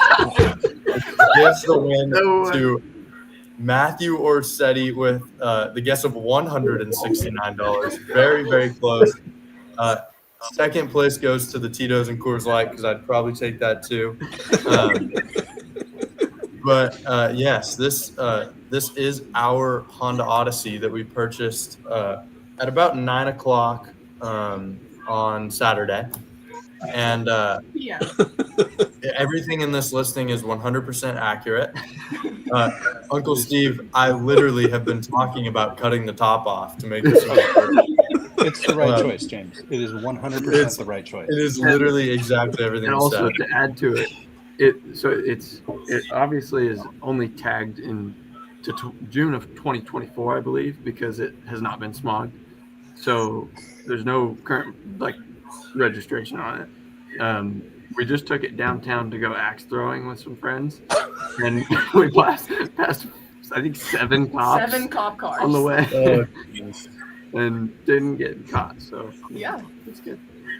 It's also once it is registered and insured, then Bree is going to daily drive it to work. Looking for under the table. Yes.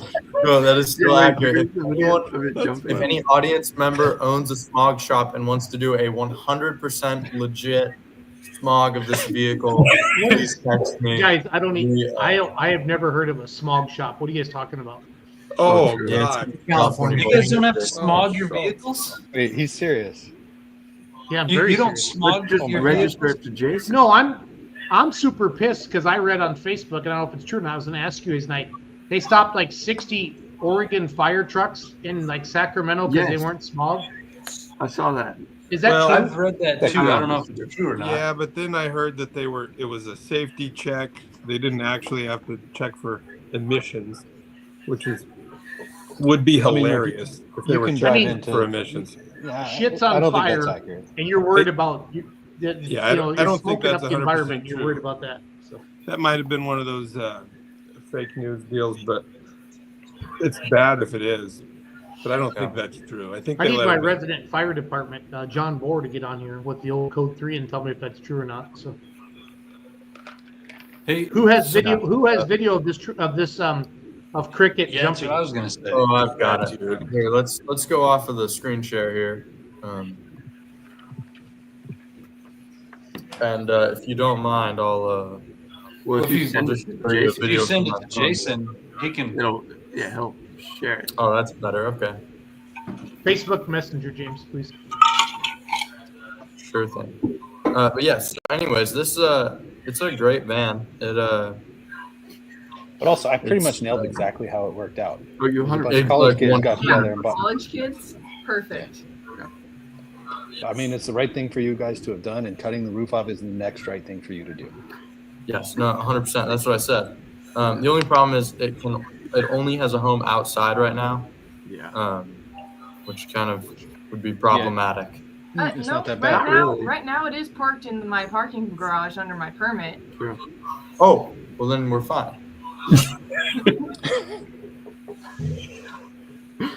Need It also yeah.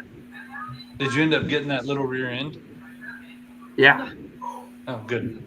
It was a productive day, to say the least. Super productive with the scar. We also, by the way, there's another picture of it where we drove it straight to the top of the parking garage, took my hacksaw, which I got for Christmas, cut the muffler off, or cut the whole exhaust off right behind the catalytic converter, and then It still has cats. Oh, yeah, it still has cats. A cat. And then Otherwise you wouldn't have smog.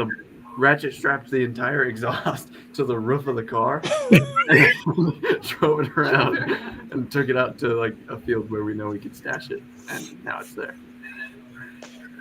So, it's pretty sweet. So I just sent you a couple videos. They used to be good kids, and they got involved in Facebook Marketplace, Brian. Now look what happened. I know. Hey, this isn't Facebook Marketplace. This is Craigslist. Oh, it was Craigslist. It was even worse. This was Craigslist, yes. Actually, I didn't want to mention that because that is kind of, our competitor here. But yeah, it is. It was on Craigslist, and it was a phenomenal purchase. Mm-hmm. But of course, so 7 of us went in around $82 each, and now are the proud owners of this minivan. $600. It was $500, but that $82 includes the cost of 3 quarts of oil, a $27 steering wheel cover, and $7.99 fuzzy dice. You better budget in some antifreeze as well. That guy gave you a gallon of water, right? Just throwing water in. Yeah, the guy, when we bought it, we pulled up and he goes, "You guys didn't bring a trailer?" I go, "No." But he packed an extra gallon of water for us, so it was all good. Nice guy. That's good. Yeah, Jason, did you get the pictures? Video? They have not came through yet. No. I'm on pretty. My Airbnb in Orlando has pretty older internet. Okay, it says they sent. So. Oh, here we go. There we go. Just came through. I also have to mention there is no tint to this thing. It's a fishbowl, so day and night you can see in it and see all 8 people. 6 of us really creeped out some girls in a car next to us yesterday or the day before. Yeah. Where's the AutoZone tint job at? I know we might need to do that. I think we need to like black them out. I think we just spray paint them, honestly. Yeah. Yeah, because then if you want to see, you just pop your head up over the top. Yeah, exactly. That'll definitely get us pulled over. I mean, you got to cut the roof off first. Yeah, I think it's going to make a trip to Vegas for sure at some point once the So that was the exhaust system on top of the car. We didn't really know what we were going to say when if we were pulled over, like about the loud exhaust, because the evidence was there with the Sawzall in the back seat too. But luckily we made it okay. So, I mean, are you going to leave it just cut off behind the cat, or are you going to like put a straight pipe? I think we're actually going to put a ball valve so that we can like on command, like cut out. It is going to need the exhaust is probably going to need to be rewelded to get it smogged and registered. But it's okay. It made for a good story. I mean, I would honestly consider just getting a cherry bomb muffler, a little turn down. Thought about that. This is the problem is it's like right by the driver's seat, like so the amount of you can rattle is for a little bit. Yeah. Needs an eBay. May I ask why you cut it off in the first place? Why? Here is the video. Dun, da, da, da.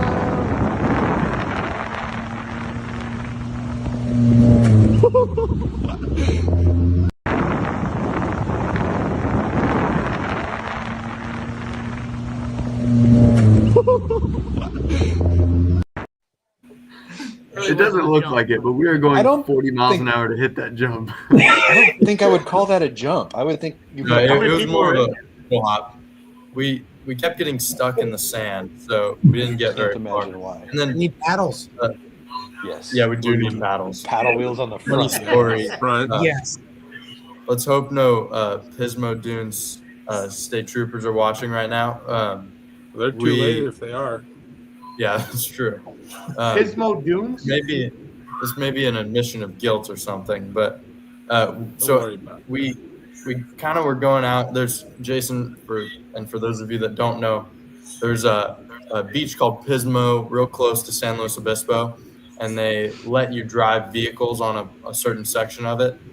And then once you go far enough down the beach, you can get into the sand dunes there. And we had the great idea of taking this front-wheel drive, very heavy 4-cylinder minivan to the sand dunes.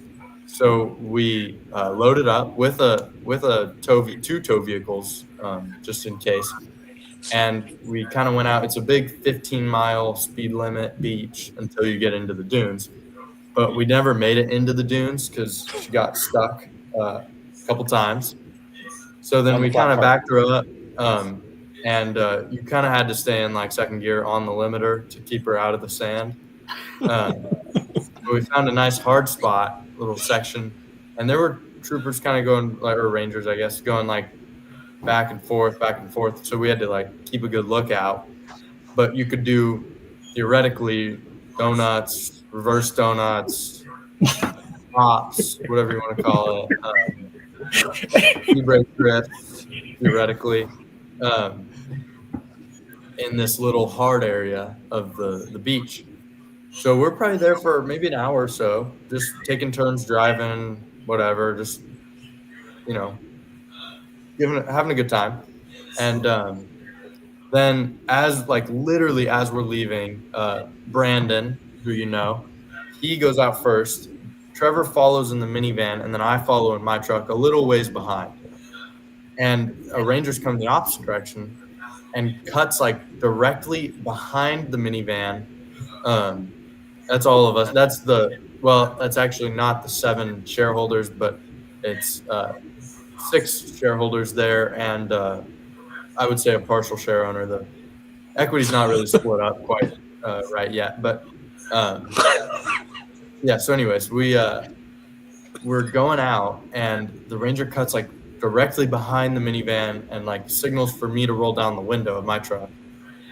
So I roll the window down, and you could clearly see an outline of what had been a minivan or some near similar vehicle doing donuts behind where I was. And yeah, that's true. Anyways, they indicated for us to roll down the window. So I rolled down the window, and the guy goes, "Hey, you guys seen anyone doing donuts back there?" I go, "No, I saw a couple quads there earlier, but we're up in this group with the minivan, and we thought it was a great idea, but we can't hardly get out there. We keep getting stuck, so we're just turning around. We're going home, but Which, by the way, the tracks are very obviously like the wheelbase is much larger than. Well, I couldn't really tell because there's so many in a small area. Yeah. I mean, if you did some investigative work, you could probably figure it out. But,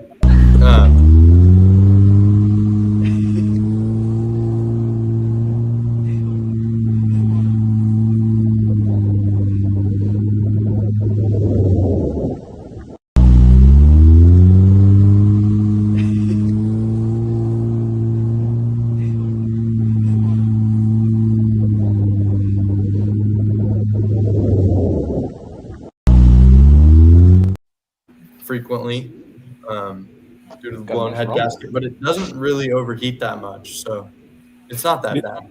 You know what would have ended that video perfectly? Keep pushing. Pushed it straight into the ocean.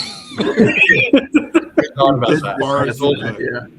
Yeah, I told him it wasn't a bad idea. But the new philosophy, actually, because I had it. I locked all the doors outside when it was parked outside my house, and then when I tried to get back in it, the key wouldn't. Like I could not get either the passenger or the driver door to unlock. The locks are messed up. Like you cannot unlock. I told Trevor this. Or the new theory is now just leave it unlocked. See what happens. Well, what's the worst that could happen? Like, I said we leave the title in the glove box and the key on the seat, and we just let it be. It came with the title, huh? For full coverage. Clean title. Clean title, yeah. Also, that's pretty shocking. The rule with cricket is every roundabout that you come up to, you have to do at least one loop. So I think we've hit, one. Like you have to do a full loop, and then you can exit. Be a kid again. Be a kid. Every speed bump you have to hit at 50 miles an hour minimum. Yeah. So I have a question on the 7-person equity deal. Do you have 7 keys? No, we have 2 keys. I have a solution. Yeah. You guys need to take the ignition out completely. Just put a button and a switch. That's a great idea. Nobody's going to steal this thing. That's a great first idea. of all. But you don't want to have to be like, oh, can I come get the key? Yeah, just leave the door unlocked. Just take the car. You're a switch for the take ignition, the Honda. button for the light starter. switch. That's it. You guys keep hitting speed light bumps at 50 mile an hour. It's going to be 100%. Yes. You could have to hit every roundabout at 50 miles an hour. They don't want to actually run into anyone. No, right in the middle. Forgio tried to kill us all on one of the roundabouts. Oh, he did, a couple days ago. We all survived, but that's good. He misinterpreted the speed bump rule and the roundabout rule. And yeah, that's what I would have probably. You just kept going over speed bumps twice. Yeah. No. He was just doing roundy flag above Bree's head? That says "Go Big," and it's a picture of a big old fat lady. A big old girl. Mm-hmm. Yeah. Somewhere on one of our devices, there's a picture of Bree making the same pose, sitting on top of the car. I don't know if that's ever going to see the daylight, but it does exist. Can you share that, or else it probably didn't happen? I don't know who has it, but somebody has it. I don't have it. Are you guys doing Uber with John this? Board, it is coming to GSI 100%. Uber No, with John this. Board. Oh, it is coming. It's a It pit is. vehicle. It is for Cal sure. Poly Tractable's only pit vehicle. Yes. And the Tractable people, they always are taking up too much parking space. They bring too many different vehicles. So now the whole team has one car. A team. The only reason that's coming to Madeira is for the flea market the next day. Yeah, dude. You could probably get 505 for it. Mm-hmm. 505. Yeah, no, it was really. Does it have a trailer hitch receiver? Car likes to smoke a little bit. What's that? Does that have a hitch receiver? I don't think so. It's going to be hard to pull tractors around the pits without one. I am glad to see that Cal Oh, no, Poly it's not. Tractable It's got a Club little has their own pit car. Yeah, so they can stop stealing our dang Kubota. Yes. Yeah. Yes. I'm going to steal that little Honda car one time. Just show them how it feels. That could be the after party. Kevin, I'll teach you how to start it. Oh, Breeze. No, you just flip the switch. You still got to press the button. No, I like James' idea of a light switch. You just flip it on and it comes on. Oh, that's good. But you still need to start Don't do it it dimmer, though. I think a switch would be fun.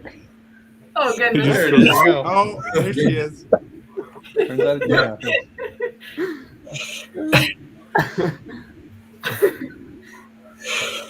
Oh yeah, we did talk about that. We're gonna try and do Uber with it to pay it off. I said they should put a big sign like that says cab on top and just drive around downtown and then like spray paint free candy on it or something. Yeah, free candy van. Oh yeah, Robert. Of course, Garcia. Yeah. Senor, can I ride in your big sexy van?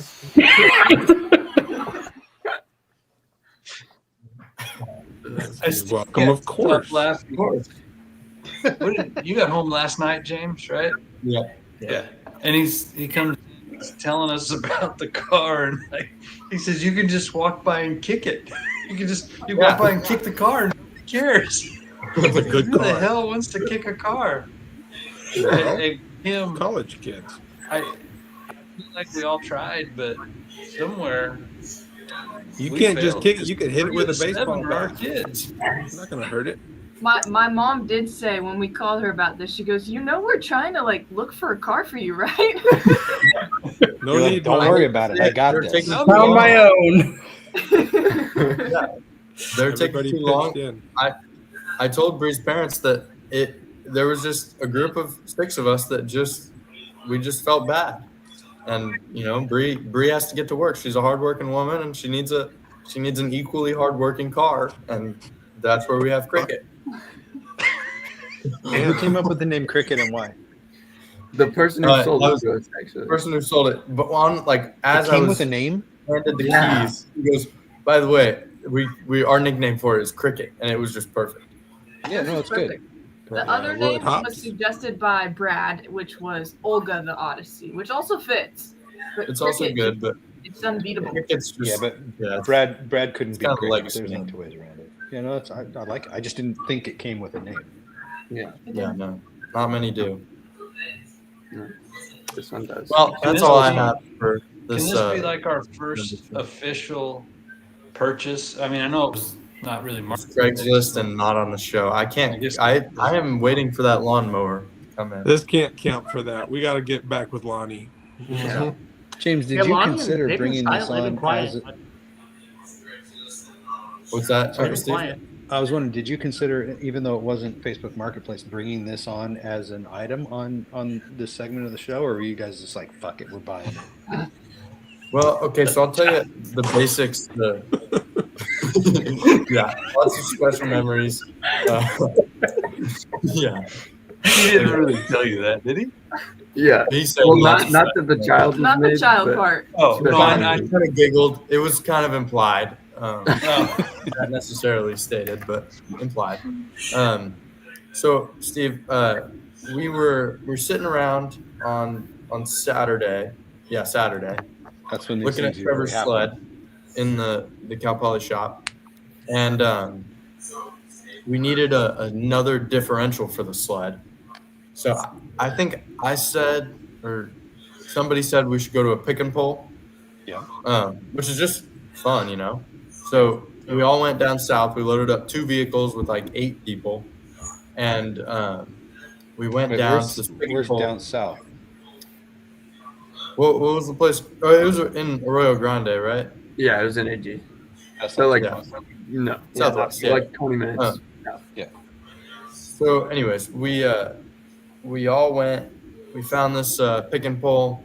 It was kind of small. We found a little Chevy Geo Tracker, and we're gonna pull the differential out. So I walk up to the office, and I said, "Hey, we found a differential in that tracker over there. What's the best you could do?" He said 250. I said 250. He said, "Yeah," and I said, "We'll pull it ourselves. Like, we can, it's like they're not that much on Marketplace or anywhere else." And he goes, no, we don't charge for the pull, but we can't let you pull it yourselves. So I was like, okay, like, you got to do better than 250. Like, I mean, there's no way. And he goes, no, that's all I can do. I'm sorry for those. Like, okay, well, it's not going to work. So we just wasted a bunch of time, right? So then Trevor had already found one on Marketplace for like $80 in the opposite direction in Paso. So then, but while we were at the pick and pull, I told everybody to look for a driving car, and we were going to buy it, all 8 of us. So then, as we're leaving, I really was not looking for a differential whatsoever.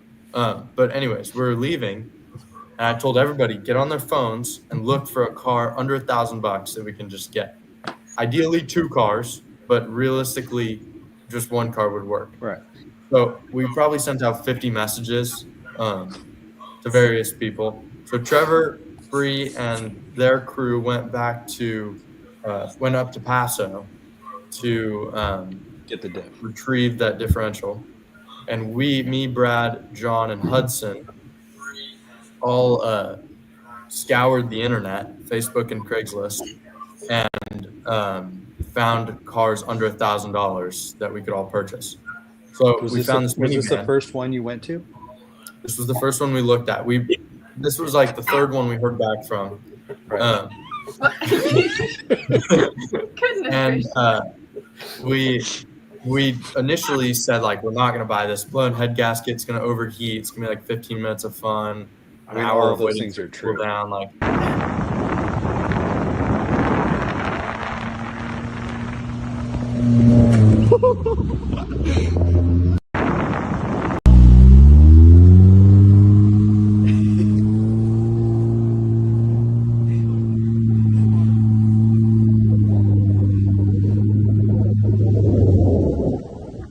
James, if you're still talking. Oh, there you go. no, I know it was muted. Did you guys giggle? I love who was giggling when they recorded that one. You guys James, jumped. not those You got dudes. like 2 inches off the ground. Yeah, It felt like a lot more than that. it felt a little scary while inside, but I so think every Cal Poly kid's watching tonight because we've never had this many people watch. This is more popular than Jen and Lonnie. probably all of the owners of this All one of the Odyssey. shareholders, yeah. Oh, and their friends too. So yeah, their friends too. So we agreed. We had set a meeting time, but we agreed. There's 3 of us going to look at it that we were not going to buy it initially. Like if we wanted it, then we could call them back later after we like considered some other options, for all of the reasons stated before. So we go there. It's in Atascadero, so only like 20 minutes away. We go. We look at it. Guy's like super normal, like oddly normal for Craigslist. And which is, by the way, in itself, that's suspicious. Yes, it is. Being normal is suspicious on Craigslist. But anyways, he was super honest about everything. Like it was, he told us all about the head gasket, how like he would take it to Paso, which is only like another 20 minutes away, maybe. And every day it would drink like a gallon of water and running. So he told us like we should probably trailer it. It can only go like 10 to 15 miles. Gave us all of the reasons not to buy it. And we left that meeting and knew that we had to buy it. So then we go back to Brad's house, hang out for a little bit. My plan was to call him a little bit later, be like, hey, it's between the Odyssey and one other car. Give us $400 cash right now. We'll come get it.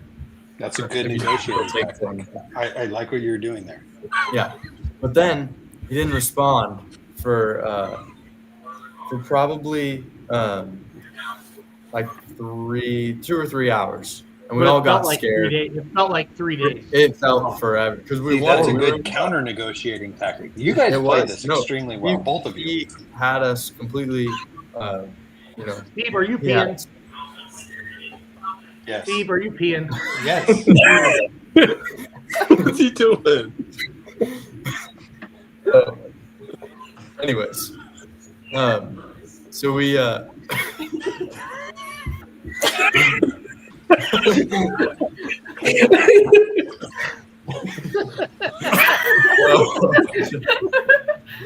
You wash your hands. No, I haven't yet because I had to get off, because he's like, "Are you It's peeing?" fine, it's Of course I'm peeing. What do you think I'm doing? So anyways, we oh shit. We decided we want to buy it. He doesn't respond for like 2 or 3 hours. We all get scared. We're like, we should have just bought it initially, paid the $500, like whatever. And that guy played you. He played us. So then he finally calls me back. It's like maybe 8:30, and Bree and Trevor are asleep on the couch. They were already done with it. We were all kind of like, it was a solemn mood. And he calls me back. I answer. I say, can we come get it tonight? We'll be there in 30 minutes. He goes, okay, yeah, that's fine. So we go, 8 of us, 7 of us, whatever. We load up. We show up at his house.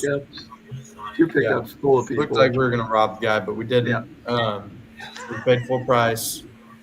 Clean title. He gave us an extra gallon of water for the way home.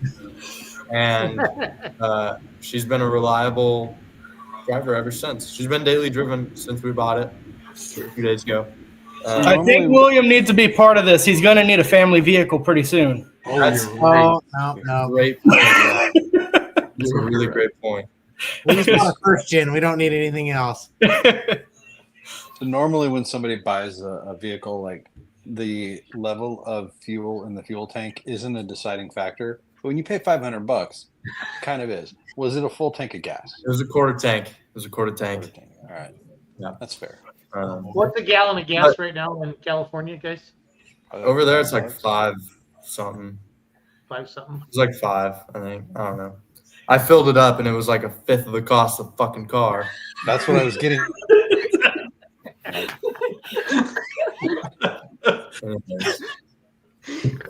But that doesn't even mention the oil and the. Like I said, it drinks a lot more water than it does gas. It does drink a little bit of oil too. There's a pretty sweet video. Jason, I think Brandon sent you a couple videos too on Facebook, but I don't have the video, but somebody has a video of when I rolled into the park. We pulled up to a Taco Bell, like just like half a mile away from the house we bought it. And I just put it in neutral and just revved the shit out of it, and just white smoke just billowing out. It was perfect. That's wasting oil. Which we knew, like he was fully transparent about the head gasket, and I checked, and it's probably got more blow by than it does compression at this point, but it did very well. It's done very well. It easily goes 75. Not that you want to go 75, but right. Is it how long does it take it to get to 75? Exactly. It gets to 75, if that's what you're asking. After how long, though? How much roadway do you need? It gets there. That's all that matters. And it sounds like really, really good. Are you guys putting a turbo on this? What's that? What's that? You putting a turbo on this? Oh, for sure. The transmission already sounds. They don't like need turbo. to. Yeah. Put some transfix in it. Call it a day. Put that 3.0 engine in it, James. Yeah, that's Put what that 3.0 Oh, you know what engine the in funny thing is? Actually, Brant Sullivan texted me on the night that we were going to buy it, and he goes, I don't know. He asked what we were doing because he was in town with his wife and kids. So then I just said Brant, and then I think I called. Did I call him? I think I called him, and I told him, and then after I think later I asked if he could fix a head gasket, and he said yes. And then, which I mean, obviously any of us could, but and so then he said, no, you should just get some of this, like the sealer, like you put it in the coolant, and it magically fixes your head gasket. I feel like it does other bad things though. Yeah, 100%. No, it's terrible. I'm sure it's terrible. But it probably has something to do with. But you're $500 into this car, so it's fine. Yeah. This is a good choice. So was it 75 miles an hour down Cuesta grade? No, it was 75 miles an hour before. Yeah, I honestly, and the brakes were so good, I didn't even get to 75 miles an hour, which I was a little concerned about going down. But it was a little sluggish on the way up, I have to say. But we had like 6 people in there, so I mean, Plus, and like not you hadn't installed the performance exhaust at that point. No, there was no performance exhaust. There was a performance steering wheel, which it's got some pretty cool jewels to go. Manual, all of the seats fold down, so it's perfect. Yeah, I think it's great. Performance steering wheel, and one of the very, very satisfied 7 shareholders. Did you tape that sucker on there? Is that? Those are No, jewels. Those are the jewels. Oh, that's a steering wheel cover. Only $27 from O'Reilly. It's, Yeah. But you spent 27. Yes, it was 5% of the car on. That's what I was going to say. You literally spent 5% of the cost of that car on.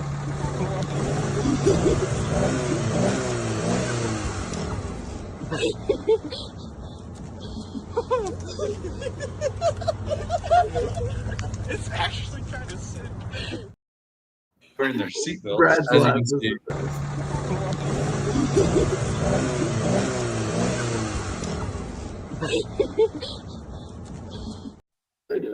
That You car should that hear was following you turned off right away. He stalled. Yeah. No, yeah, it's a great car. Super reliable. Yeah. sounds way better now. Yeah. Oh, it sounded really good when you guys were pushing it out of the flat sand. It had a nice rumble. Did you guys hear it, Adam?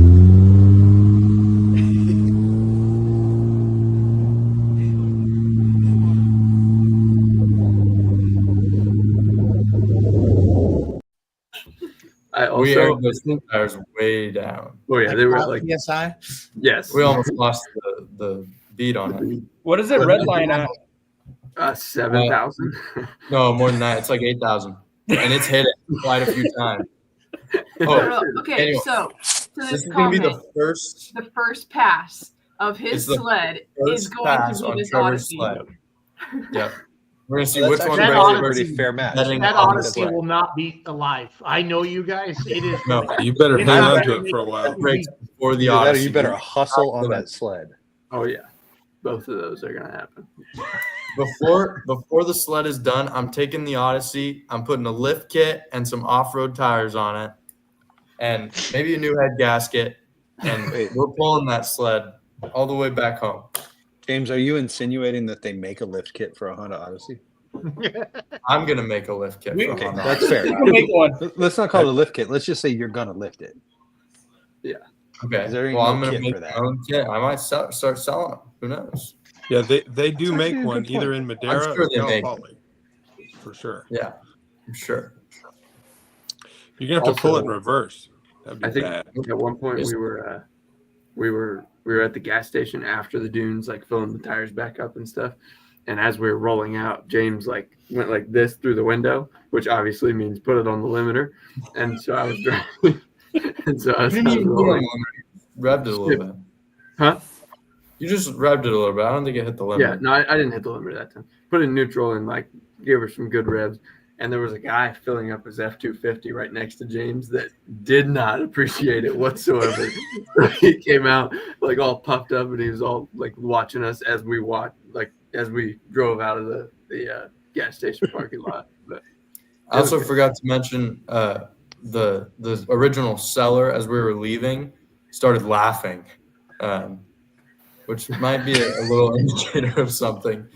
Like, But yeah, you suckers. yeah, Probably just knew all the fun you were gonna have. yeah. No, I think that was it. Jealous. Because I mean, it is a $500 vehicle that runs and drives, and we've put probably 60 miles on it. I mean, like it's not like it was just a complete like, it was like barely running. I bet you can get some cheap paddle tires with that same bolt pattern. Like it They can't make be that really hard. good all-wheel drive conversion kits for them. I know that. Well, let's not get carried away. Let's just try to get some paddle tires on the front and get you guys back out to the dunes.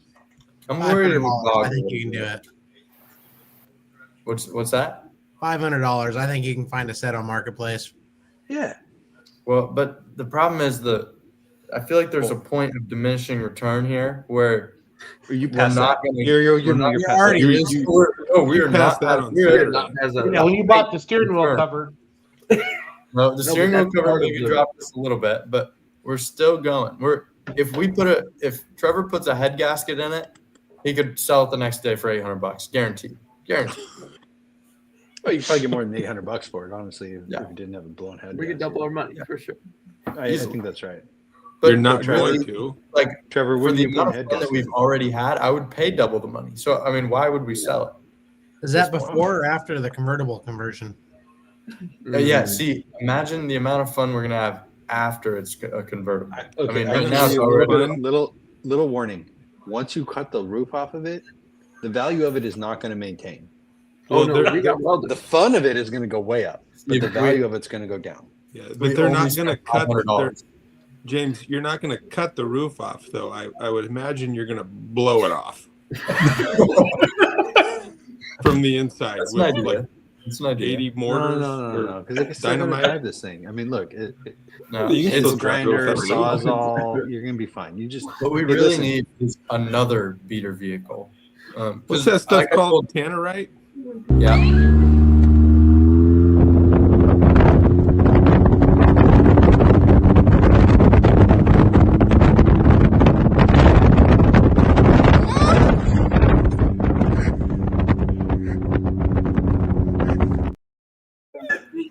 Yeah, it cuts us off. I was just I was suggesting Tannerite is an Tannerite.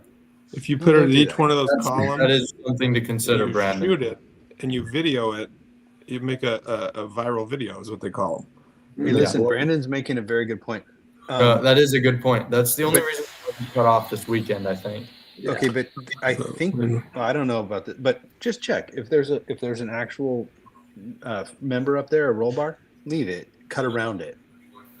I like There's it. not really. It's one body, but Or we Is it make body? it like a more of a custom deal, put like you're gonna have to put a single roll bar for ourselves. Yeah, or after we you could call blow it a the roll roof cage. Let's go get the old school truck one. Yeah, there you go. Yeah. Or hear me out.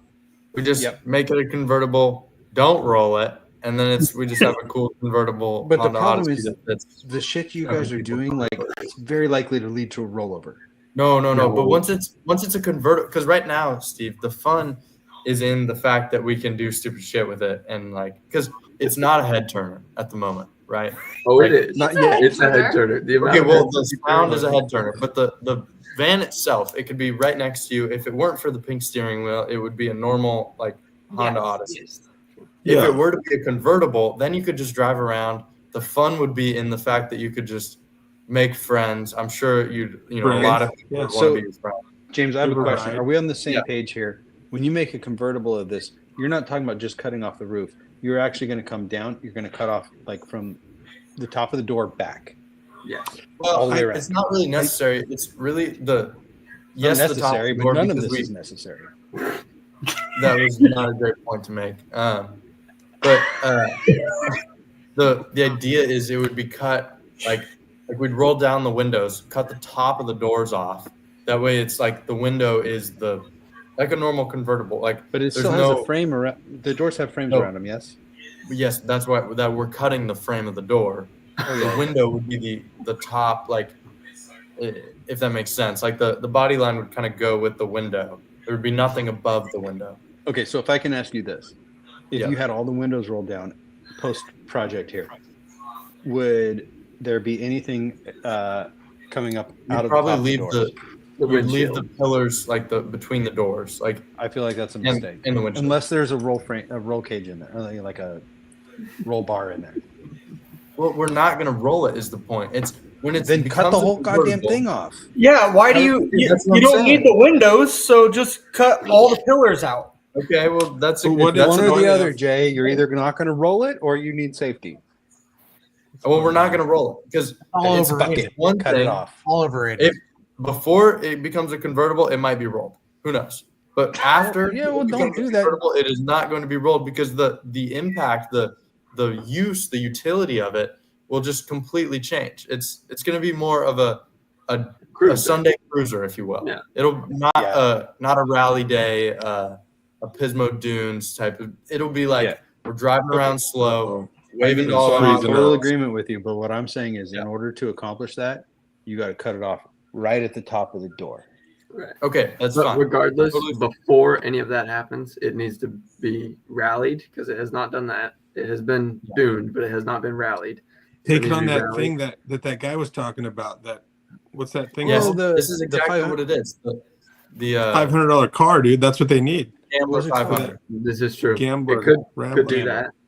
Hey, it needs to go to KOA's the- coming up at the end of the month. What's that? What is it? King of Hammers. KOA. Oh, yes. That'll make it. Do you need a roll bar for those? Bree, that was the best move I've seen tonight.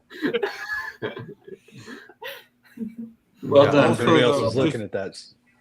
I do have one quick. If instead of cutting the roof off, we've all seen the cartoon where it's just like at the top. What if it's We're not blowing up the car, Cap. Not blowing up the car. We do have a mortar. No, we can just stuff out the inside the car. I feel like that. We're not blowing up the car. You need But they're not. Look, they're not as directional. No, don't as you blow think. up the If you car. do that, it goes in Just all blow directions. the top off. It doesn't work Just that something way. that goes up. It's like You wouldn't Wait, notice if well- something blew up inside of it. There's already plenty of stains. probably a murder.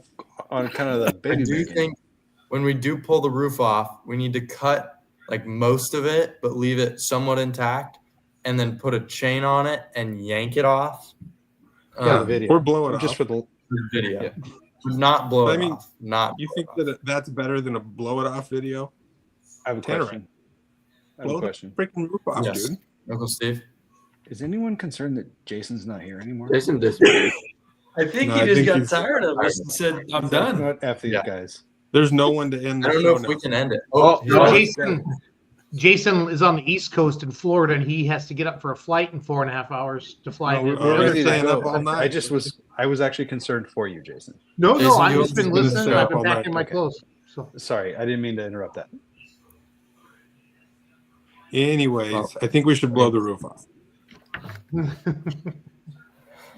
Why don't we do that to a non-running car? This one's perfectly fine. There's nothing wrong with it. It's like mostly running. But you're willing to cut the top off. Guys, watch this video if you could see it. It's reverse. hold on, I'll donuts. make it big. Oh, those are reverse donuts? Yeah, it's a dope. front-wheel drive. Front-wheel drive. Oh, center That's gravity is dope. fine. I love that. Cut it off. I don't think Yeah, you're gonna honestly, roll it feels great. Honestly, there's like zero body roll. It feels fine. We need to chop that shit. Yes, but it needs to be a convertible, 100%. Because No, it's not convertible. It's topless. topless, whatever you want to call it, Steve. No convertibles. You can You close guys, again. you guys know this John Olson, Trevor? What's that? I don't know. That's pretty You guys funny. know this John Olson? No. No, Is that a Cal Poly kid? he makes a good point though. Wait, Everybody's what paired was he up. saying about the other thing? He said all of our names. We are live, John. 3 groups of people. That's pretty funny, actually. Everybody looks the same. Who's the one smiling? I think I was doing this. I think I had it like this. No, I had it like this. Yeah. Oh yeah. I mean, well, there's Oh, a yeah. decent chance several of us would look the same. that's pretty good. There's Brian and Jason. Oh, John. Okay. Good Well, we're catch. the old guys. Kevin. No, Jason, it's you and me that are the old guys. Brian's younger than us. Yeah, but everybody says that we look the same. You and me? Oh, that's true. On account of we don't have hair. And honestly, Trevor and James are basically identical twins. That's true. Oh my God, this guy's right. Jason and Matthew have glasses. He is right, actually. Holy shit. That's good. That's a really good catch, John. Olson. You know who's coming on next week? John Olson. John Olson. Yeah, dude. He's I'm a little in. disappointed that Willie and Maddie they didn't. I figured they'd nail it tonight. Well, should They we didn't recap fare it? so well tonight. I never really did that. But You they guys want to did- get they back did- to the game? like, they had Because some I good think guesses. Uncle Kev did win the game with 5 points. Once again, Matt had 2 points, so it was a solid performance, not bad. Wait, we got And, the rest of them. Other people got and points. Bree and I tied for 3rd place. Don't forget to tell us about the 4th place people. With 7 listings. A little disappointing, but some of us are better than others. Kevin's cheating. It's possible. How? I mean, I really don't believe it, but it is technically It's possible. true. We reviewed the footage last week, and he was not cheating. Watch The week it tonight before, too. My Mari's hands were gone. like this the whole time. I believe you. I'll go like this if you want. Hey, there are some weeks though we know like it's impossible for Kevin to do as well as he did. Last week, fine, he got lucky. Some of the earlier weeks, Yeah, no, I agree. What? How? You tell me how I cheated. I don't know. pretty sure you looked shit up on Facebook Marketplace. Oh, like this? Yeah, I'm with Steve on this one. No. Last week you didn't. I agree. Last week, Matthew and William, you guys nailed a couple of them. Is that just? He had just more skill? Yeah, fun one of you equipment guys did and save me. I regular took your deal. Random trucks. Yeah, Thing I is, did man, too. All right, fuck it. Let's call Lonnie. Let's do it. Let's call Lonnie. No. Jason's got to get to sleep. We can do Yeah, that Jason's gotta another go. No, Jason's staying up. He's only got 4 hours. You can sleep If on one the of you plane, guys, bud. Pretty sure if that one of means he you needs to guys get- had, I need to give one of you guys admin access to this so you can win the stream. I can go to bed. Just Yeah. on Yeah, you general don't need to give any. principle- On general principle, that's a terrible idea. Yeah. I'll Let's take keep it. it the way it is. I'll take it. Well, this has been fun, Matt. William, thanks for coming on. Yeah, thank Yeah, you. thank Guys. you guys for having us.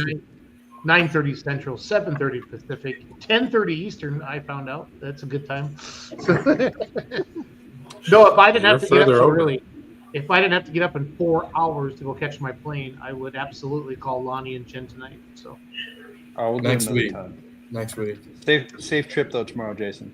thank you. Yeah. Yep, Have a flying, good trip. flying to Pensacola, Florida, back to the Central Time Zone to work with Crystal, my loan officer, till Thursday, and then I fly home Friday.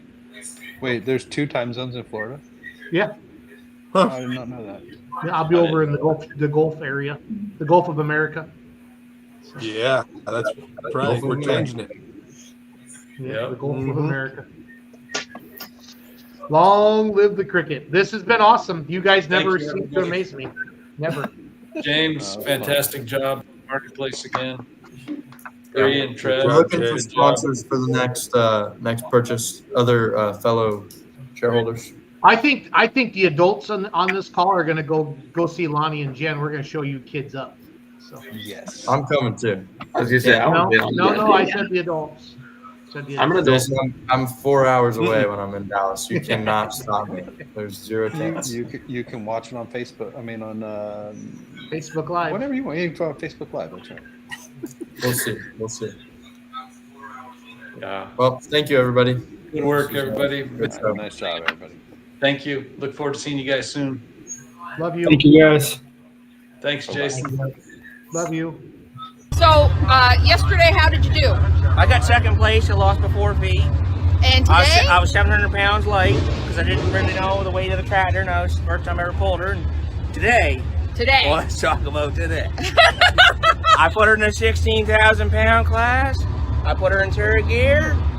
They were all 280, 290. One was 310, maybe 312. And you were? I put her in at 370 feet right in the sand pile. And the only mistake I made, I didn't put her right in the registration booth with the girl.